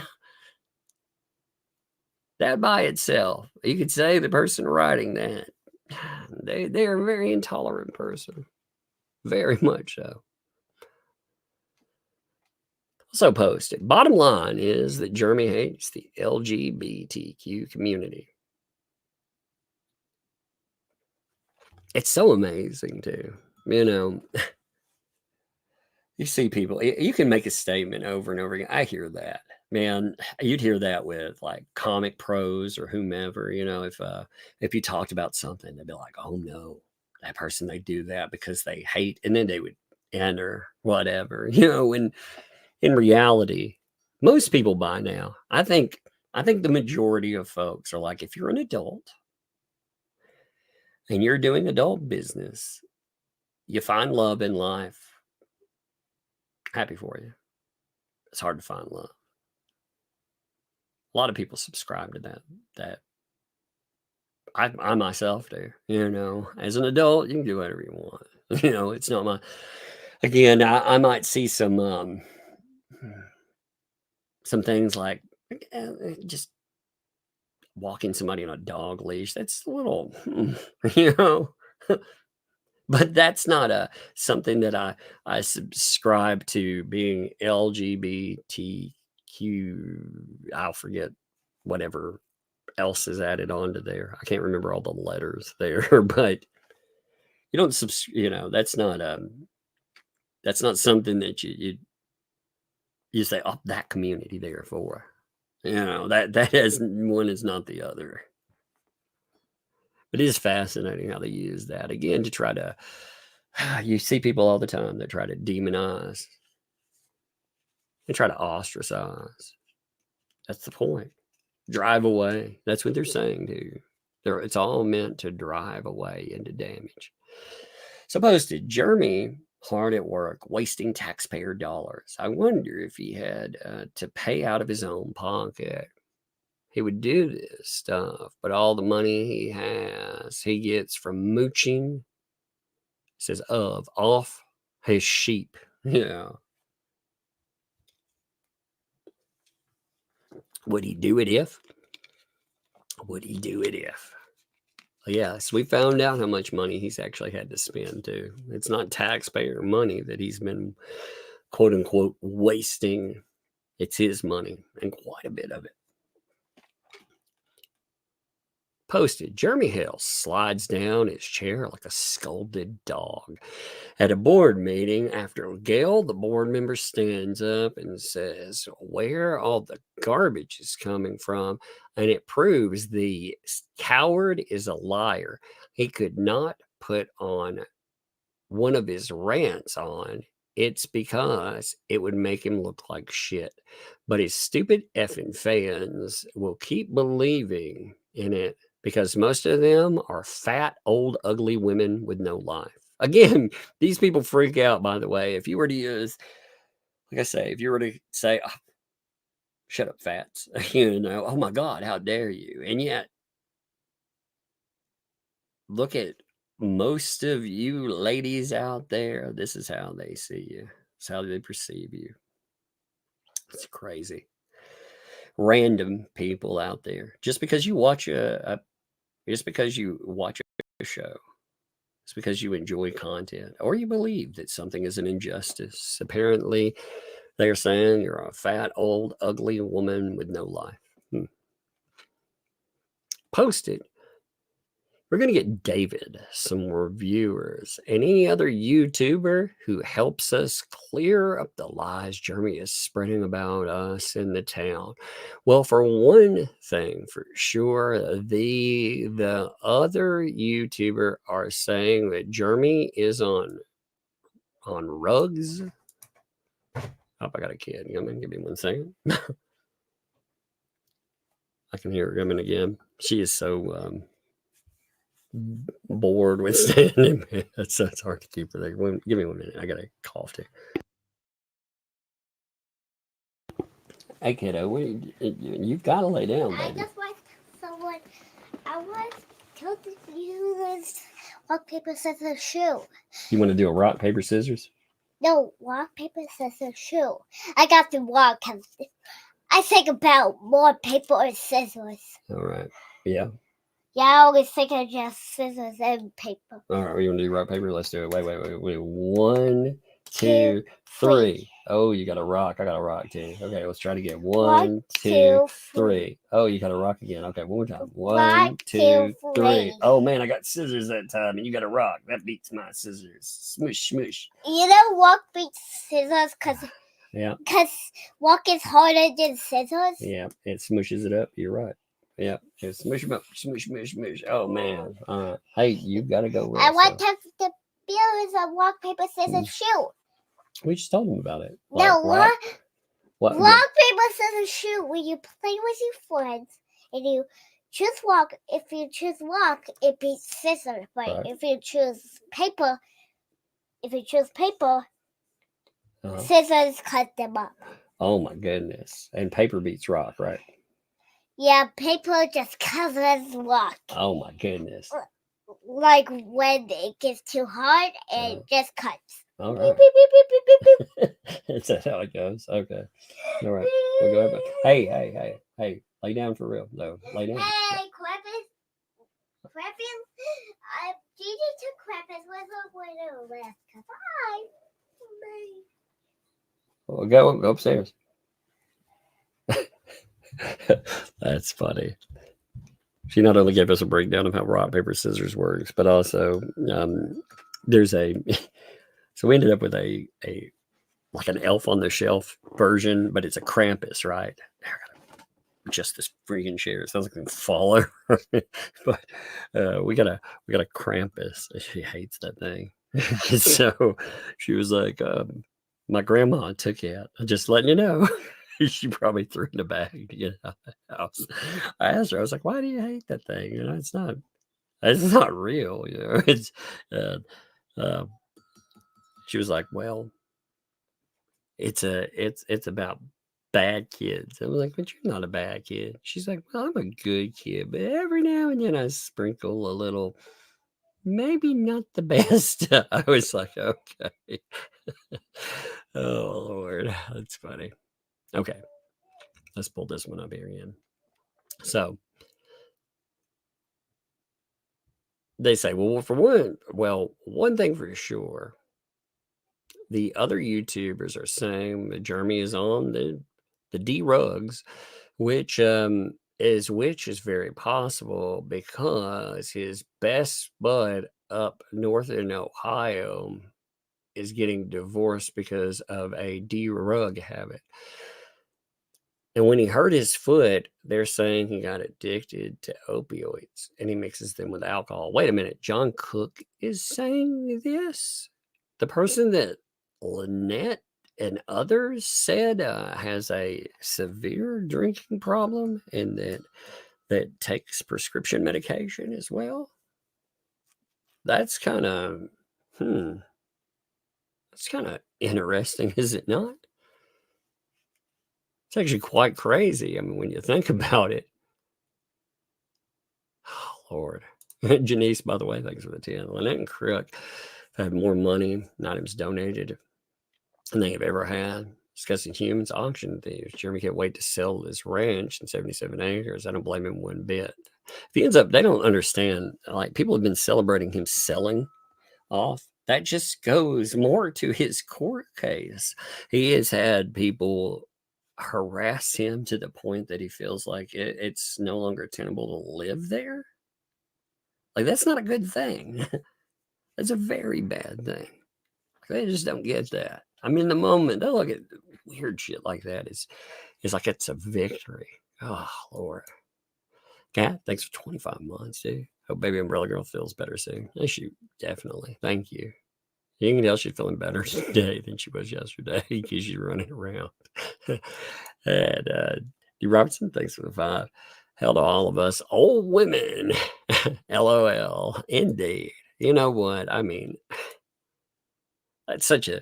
I heard that with the Depp trial. You know, again, it's amazing how people are aimed at for that. Oh, the only reason that people support him and support channels like mine was because, and they would add in statements about women, and it's like, are you kidding me? You know. And at the same time, they would be like, oh, the only reason that they cover this is because they hate women. I was like, wait a minute. How does that work? Aren't you the ones aiming at women and saying these horrible things? Oh, Lord. So here's another post. They turned him down after receiving hundreds of videos of him going is homophobic. The LGBTQ are very pissed off at him, and there's millions of them waiting till they go after Jeremy and his sheep and trolls. Why? What? What does that even mean? You know, don't you love to be? I don't know about you. Like, again, I'm not any of the letters in there, but I don't know about you. But doesn't it bother you to be collectivized instead of individualized? Don't you hate being added to a collective? Like you're like to me, that just seems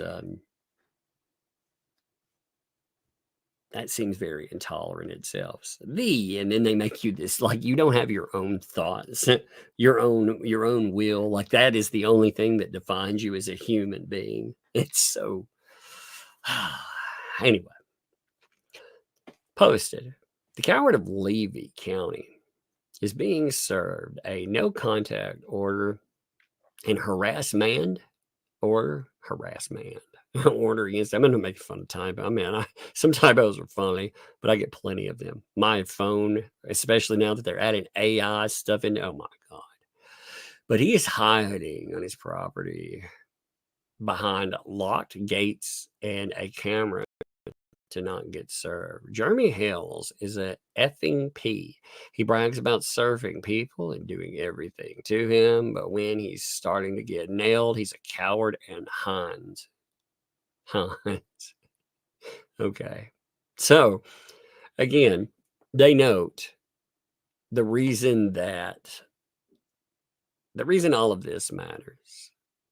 The defendant statements are per se defamatory. They notice that road signs say defamatory. This is conceded to by the defendants. They note, defendants assume that each statement in the derogatory road signs calling the plaintiff a child rapist is a false statement of fact. That it is defamatory per se. Yes, here's the thing. You want somebody to concede to the fact that those are defamatory. Here's the thing. They're denying them. They're absolutely. If it wasn't a problem, people would be like, what's the big deal? It's a road sign. Who cares if I wrote that, right? Like if I put out like, don't vote in X person or Y person. My argument wouldn't just be I didn't write that. It would be, who gives a crap if I wrote that? That's not a problem, But that's a little different.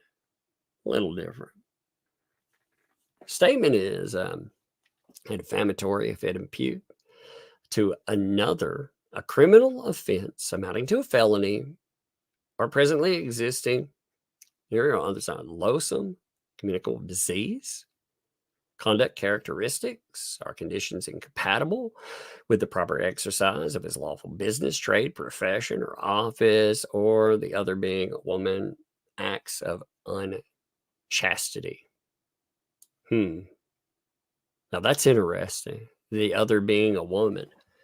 Like many of those fit into other stuff as well. Not just, again, this is about the road signs. Now, these say defamatory statements are so obviously defamatory and damaging to one's reputation that they give rise to an absolute presumption of both malice and damage. That is actually very true, too. Like when you think about that, they are so obviously defamatory. Like when you look at that, you can just be like, hey, a person, you call them a child rapist. Yes, they're so obviously defamatory that they give rise to an absolute presumption of malice and damage. That makes perfect sense there, with case law. They also proof of general or specific damages as unnecessary. In other words, actionable per se. The court has already noted. Again, we saw the notation about this. I'm not going to read this again, but you saw that. I think that actually is a very good addition too, because the court itself said yes. Now the statements are per se defamatory because, and again, they go through the same items. The significance of the classification, communication of actionable per se lies in the fact that its victim need not plead or prove malice, except where a privilege is involved, or special damage, because malice and the occurrence of damage are both presumed from the nature of the defamation. Again, it's so bad that such a presumption is not an ordinary presumption of fact, but is a presumption of law and is not therefore dispelled by the production of evidence. Given the facts presented in the response, there are two applicable grounds for Mr. Hales to proceed to defamation per se. These are statements by Preston and Cook that one, accuse a person of a felony, and two, being a person's trade or profession. The defendants claim there's no evidence that the signs were, quote unquote, placed around the roads surrounding Mr. Hale's property in Levy County, but the materials cited in the record, they show that the derogatory signs were written by Miss Preston and posted by Mr. Cook around the roads surrounding Mr. Hale's property in Levy County, Florida. Yeah, that's a bad thing too, because the whole idea of saying, I didn't post those, John Cook posted those, that was a big screw up, because you attach those to yourself. Like, that's not a good defense. They didn't say, I didn't write those, that I didn't post those, I didn't put those out.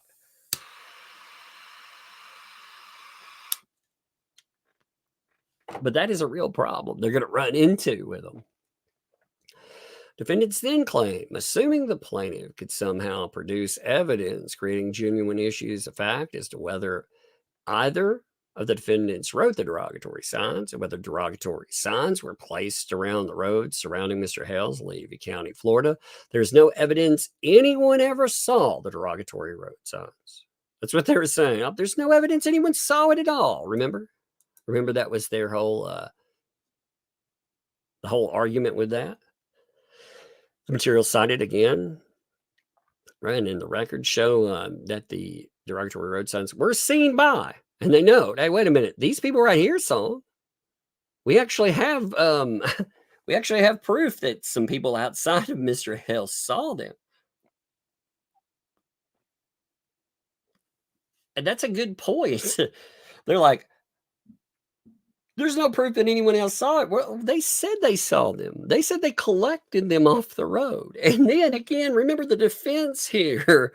It makes it even, it's a dumber defense when you think about it. I mean, really think about this defense. They're like, well, looking at when the sun rose and when this supposedly happened, those suns could have only been up for 40 whatever minutes. Like, what kind of defense is that?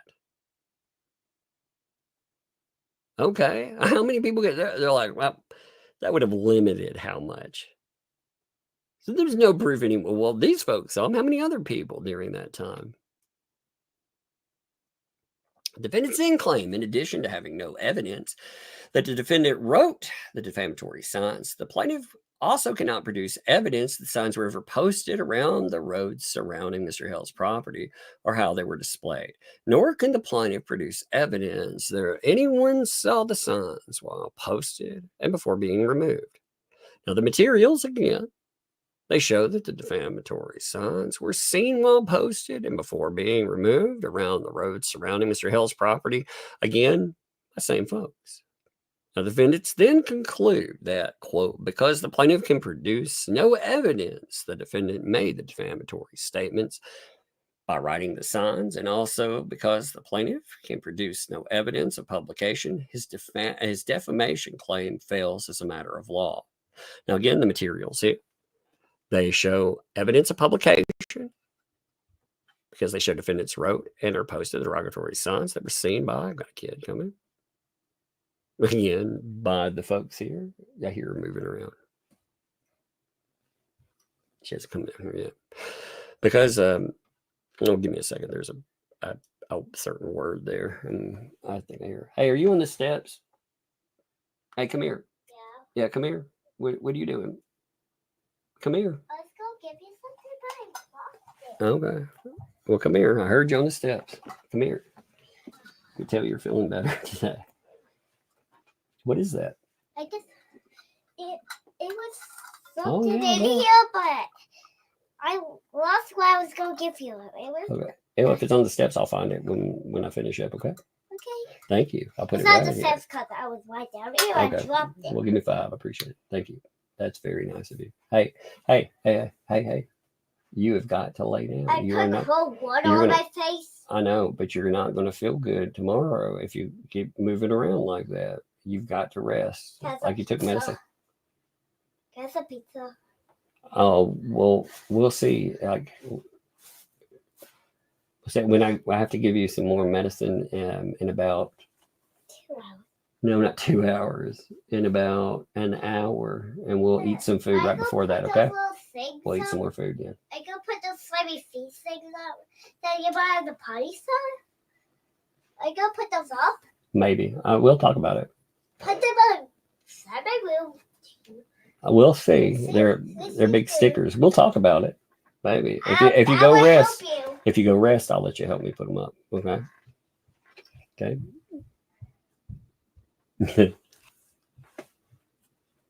That's good. I have to give her more medicine, and she's like, can I eat pizza? I'm like, oh, not pizza.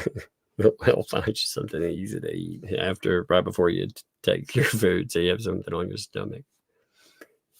Oh, Lord. But anyway, there was a word here that I didn't want to note while she was anywhere near. So these signs were seen by, again, because the statements, derogatory road signs, that accused him of a felony, child ARP, are undoubtedly false and indisputably published. The district defendants have falsely imputed him as a criminal offense amounting to a felony. This means that the statement on the derogatory signs accusing him of a felony are per se defamatory. The statements were also intended to harm Mr. Hale's trade and profession because they imputed conduct incompatible with the proper exercise of, again, his lawful business, trade, or profession. The materials show that defendants have, as characterized by this court, engaged in a public and coordinated campaign to ruin plaintiff's successful social media business by, amongst other things, repeatedly, both online and in the real world, falsely accusing him of being an ARPist and a child ARPist. There are a few accusations that could be more harmful. Again, you remember the statement there. This was all made by the court. The defendant's statement imputed conduct incompatible with the proper exercise of plaintiff's lawful business, trade, or profession. I got some tea things. Okay, I'll open. Wait. One for you, one for me. All right. Here's yours, here's mine. One. Is your stomach feeling better today? Yeah. because we need to eat soup and stuff. Really, okay. She's like, look. It's not really good for actually. No, that's yours. This is mine. You cannot eat 1, all 2, this 3, right now. 3. We can't eat these right now. Okay. Just 3.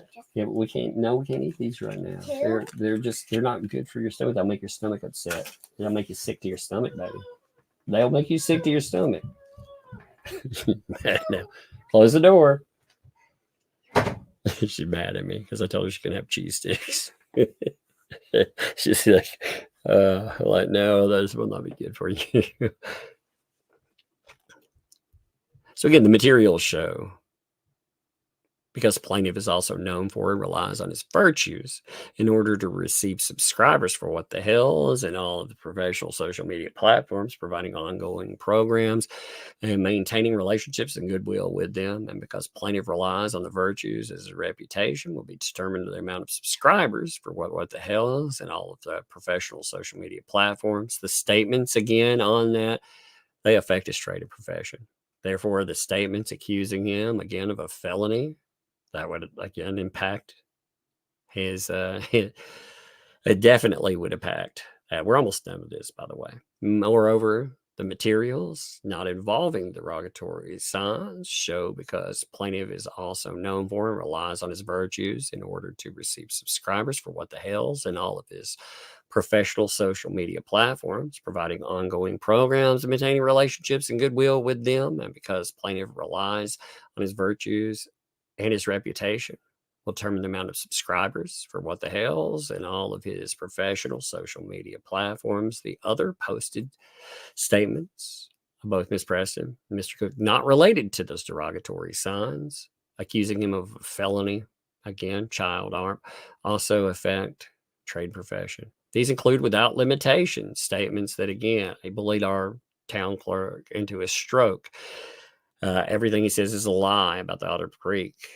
He's corrupt, a stalker monster, a cult leader, going on for over 2.5 years. He's also a stick man. I forgot to, oh no. Sand, you can see that wording there. Ugh, gross. Again, these are, you don't have to take those words out of a court document. It's just gross. Even seeing that there, like, it tells you how visceral the reaction to certain statements are. Even when you see them, you're like, man, I want to redact that. And to think that somebody, again, these allegations, that they would have post that and feel good, confident about that. Like for me, again, I don't have to redact that, but I hate not having redacted that there, because it's just, it's so gross. And then also the stuff about George and Martha's family, bringing them into Otter Creek because they want to make the Ark into a radical Muslim mosque. He's selling a large collection of sex toys. He's homophobic, hates the LGBTQ community, is addicted to opiates, mixing them with alcohol. To find defamation per se, under this theory, a question of facts arises as to whether a statement is compatible or capable of a defamatory meaning. Now, I talk about here in this specific case, the district court explained a motion for summary judgment. It is only necessary for the court to, quote, determine whether or not the statement's characterization is reasonably capable of a defamatory meaning, and if so, then a jury should determine whether the statement is actually defamatory. The jury determines whether language imputes to another conduct, characteristics, or condition incompatible with the proper conduct of business, trade, or profession. So conclusion again, 1 and 2 should stand. That's what they're telling you. We should 100% have 1 and 2 to stand. So that gives you an idea. Like the reason I again, you should see this stuff anyway, because you need to understand what this case is about. It's about defamation.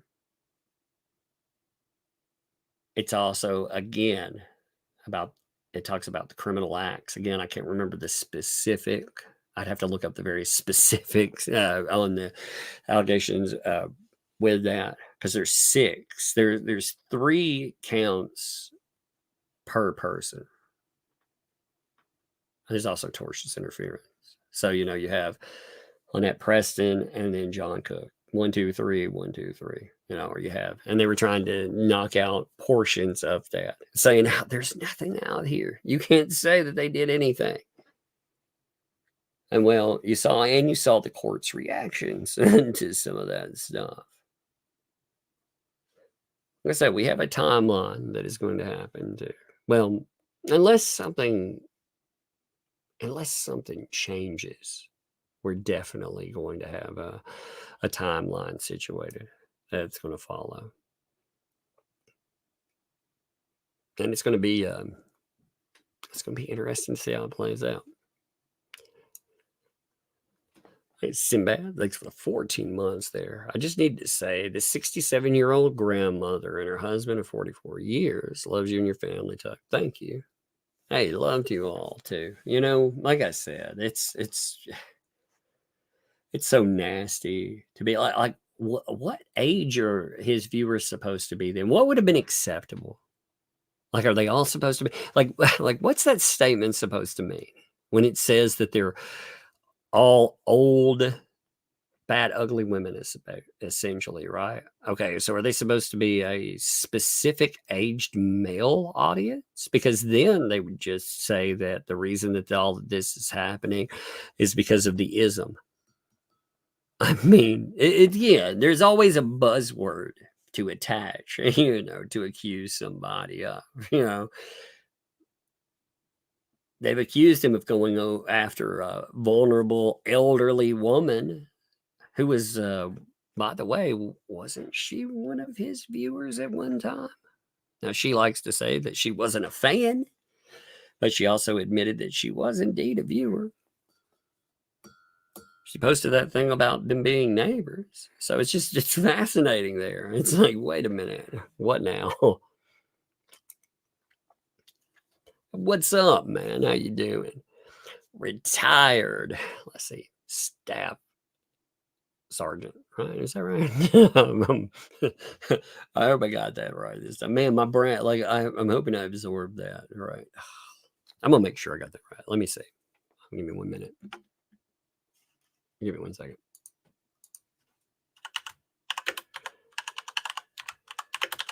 One minute. Yeah, staff sergeant. Ha ha. Good job. Thank you for telling me that before too. I should have known it, but thank you. Appreciate you. You know, and then, like I said, there's a lot. There's this assumption that people that are picking up there's been more noise around this thing. Again, there's been all this deflection about how, you know, there's no evidence. There's nothing. And yet, and thanks for the vibe. I'm wearing animal care workers. I'll take a rabies vax so they can't get rabies. So I call BS on the excuse of killing Peanut and Fred. That would be interesting to find out with the in New York what the rules are about that. It'll also be interesting to see who they're saying was bitten. Because are we just talking about like police that entered? I mean, you know, again, I realize the agency that they noted that came, but did they come with other police? Are we saying that the agency itself that's over again animals like that they're so inept that they don't even bring gloves or anything? I mean, like I say, I want to know more about what happens. They have the GoFundMe. And the GoFundMe has raised quite a bit. Actually, let me bring up that GoFundMe real quick while we're talking. Let me see. Let's talk about Peanut for a minute. GoFundMe for Peanut.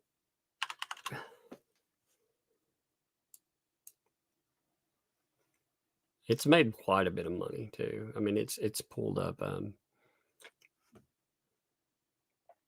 There's actually, good Lord.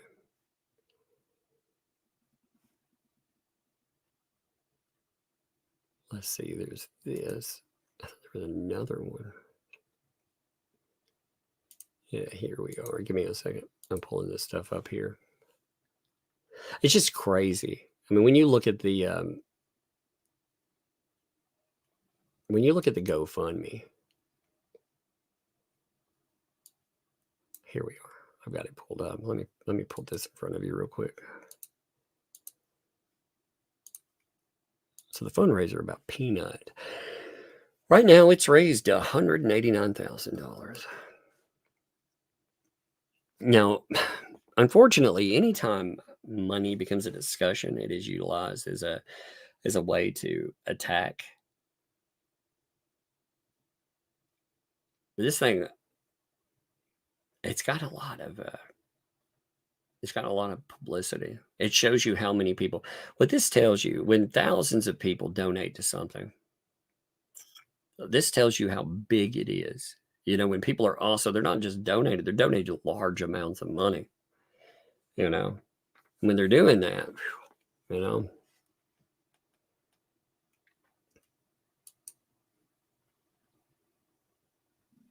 So they note, you know, in this too, honoring Peanut and Fred through a compassionate rescue. It is with profound sorrow that we announce the loss of our beloved Peanut the squirrel and Fred the raccoon. On October 30th, the DEC made the devastating decision to euthanize these precious animals despite our heartfelt pleas for compassion. In memory of both, we want to shine a light on the mission of Peanut Freedom Farm, which tirelessly rescues and provides care for vulnerable animals. Their lives were a testament to the importance of compassion and kindness toward all creatures, and we are committed toward honoring them by continuing this vital work. We're incredibly grateful for the generous community which has rallied to provide free legal representation. Legal representation there. So they've rallied to provide.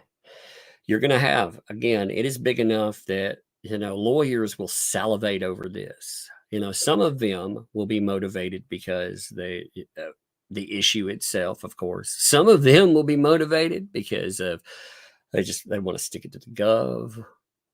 They want publicity, whatever. It doesn't matter because it needs to be covered. So I hope they find somebody that's good. It's very good in that, because at the end of the day, you may be looking at something. It gets so in cases where there's especially political blowback. Oftentimes you'll have that case be dismissed. You can argue the merits again. You could say, hey, there are merits to dismiss anyway. But I really do wonder if this thing will be it'll pretty much be dismissed, unless there's something behind the scenes that that goes above and beyond, because we don't know everything associated with it. So we'll find out, though. But this legal support will empower us to demand accountability from the DEC and advocate for a more compassionate approach to wildlife management. And see, that's the thing too. Like, there is no reason that you have to, even if they're saying that these animals, that there's an issue with keeping them, okay. There's no reason that you have to put them down. There's no reason it had to go this way. No reason whatsoever. So yeah, even if you can't hold them directly accountable, which unfortunately, if there is a settlement, it won't come out of these folks' pocket. It'll come out of taxpayers' pockets. That is unfortunate. I would say if you're going to keep animals and stuff, maybe find an area and, you know, a smaller place, smaller community where, you know, the agencies here, for example, you know, we don't have any wildlife control here. We don't have any. Like main town does, but in incorporated areas, you don't. And that can be a problem sometimes, you know. It leads to sad outcomes because individuals have to deal with stuff, but individuals are also more tolerant. Like, I'm much more tolerant to the wildlife that is around me than I would say they would be in a more town proper area. You know, on my like, we have an acre behind our house. it's attached to the house itself. You know, it's our acre that came with the home. So we have our yard area and we have deer out there. You know, they go out there. I'll put food or something out. I want them to stay in the area because nobody's going to hunt them or anything else. They're not overpopulating right there. It's just a small group of deer. They just live right there in that area. They're not running out the road. They're not bothering anybody. You know, very tolerant of them because I like them.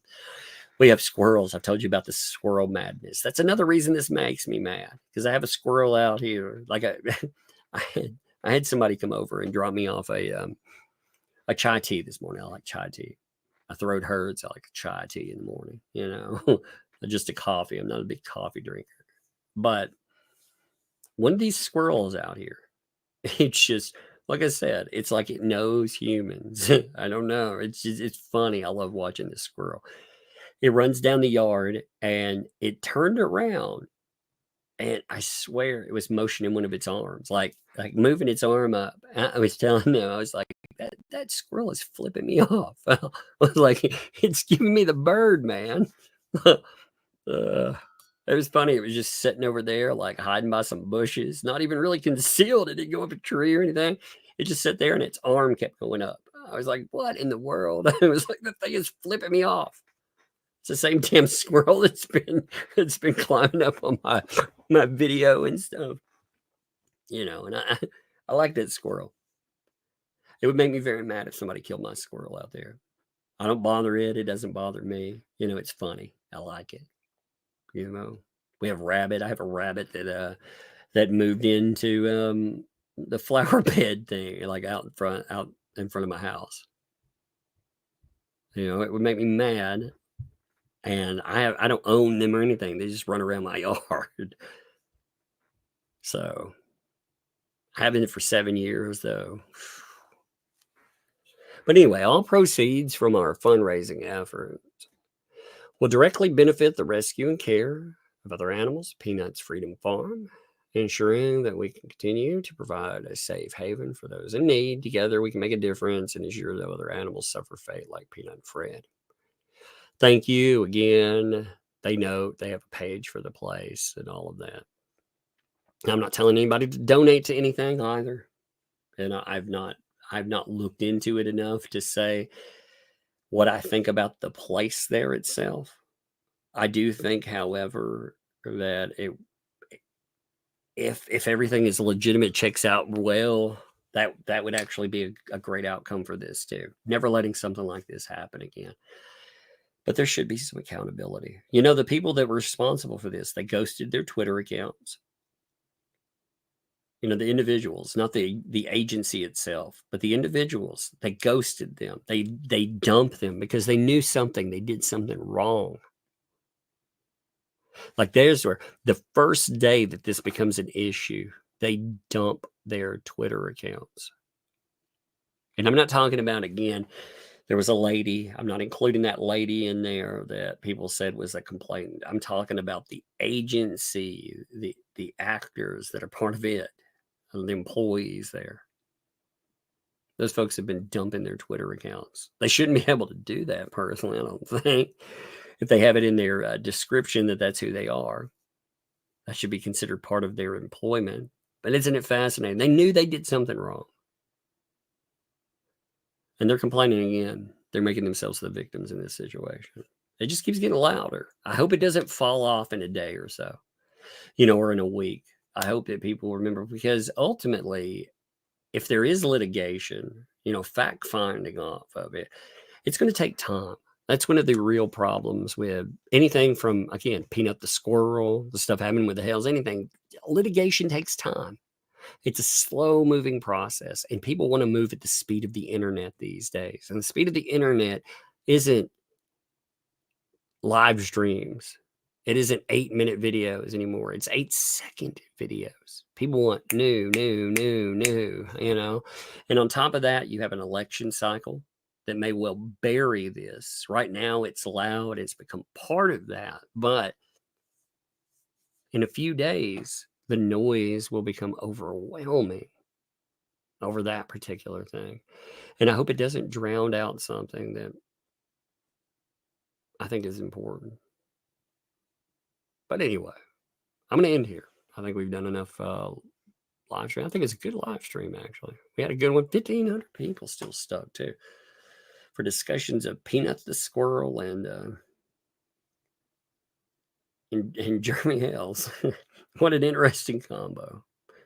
But I'm going to keep following up with the Peanut the squirrel stuff. I think it's important enough to talk about. So anyway, let me make sure I didn't miss anything. I think I got every super chat. I try to get them while there. And thank you all too.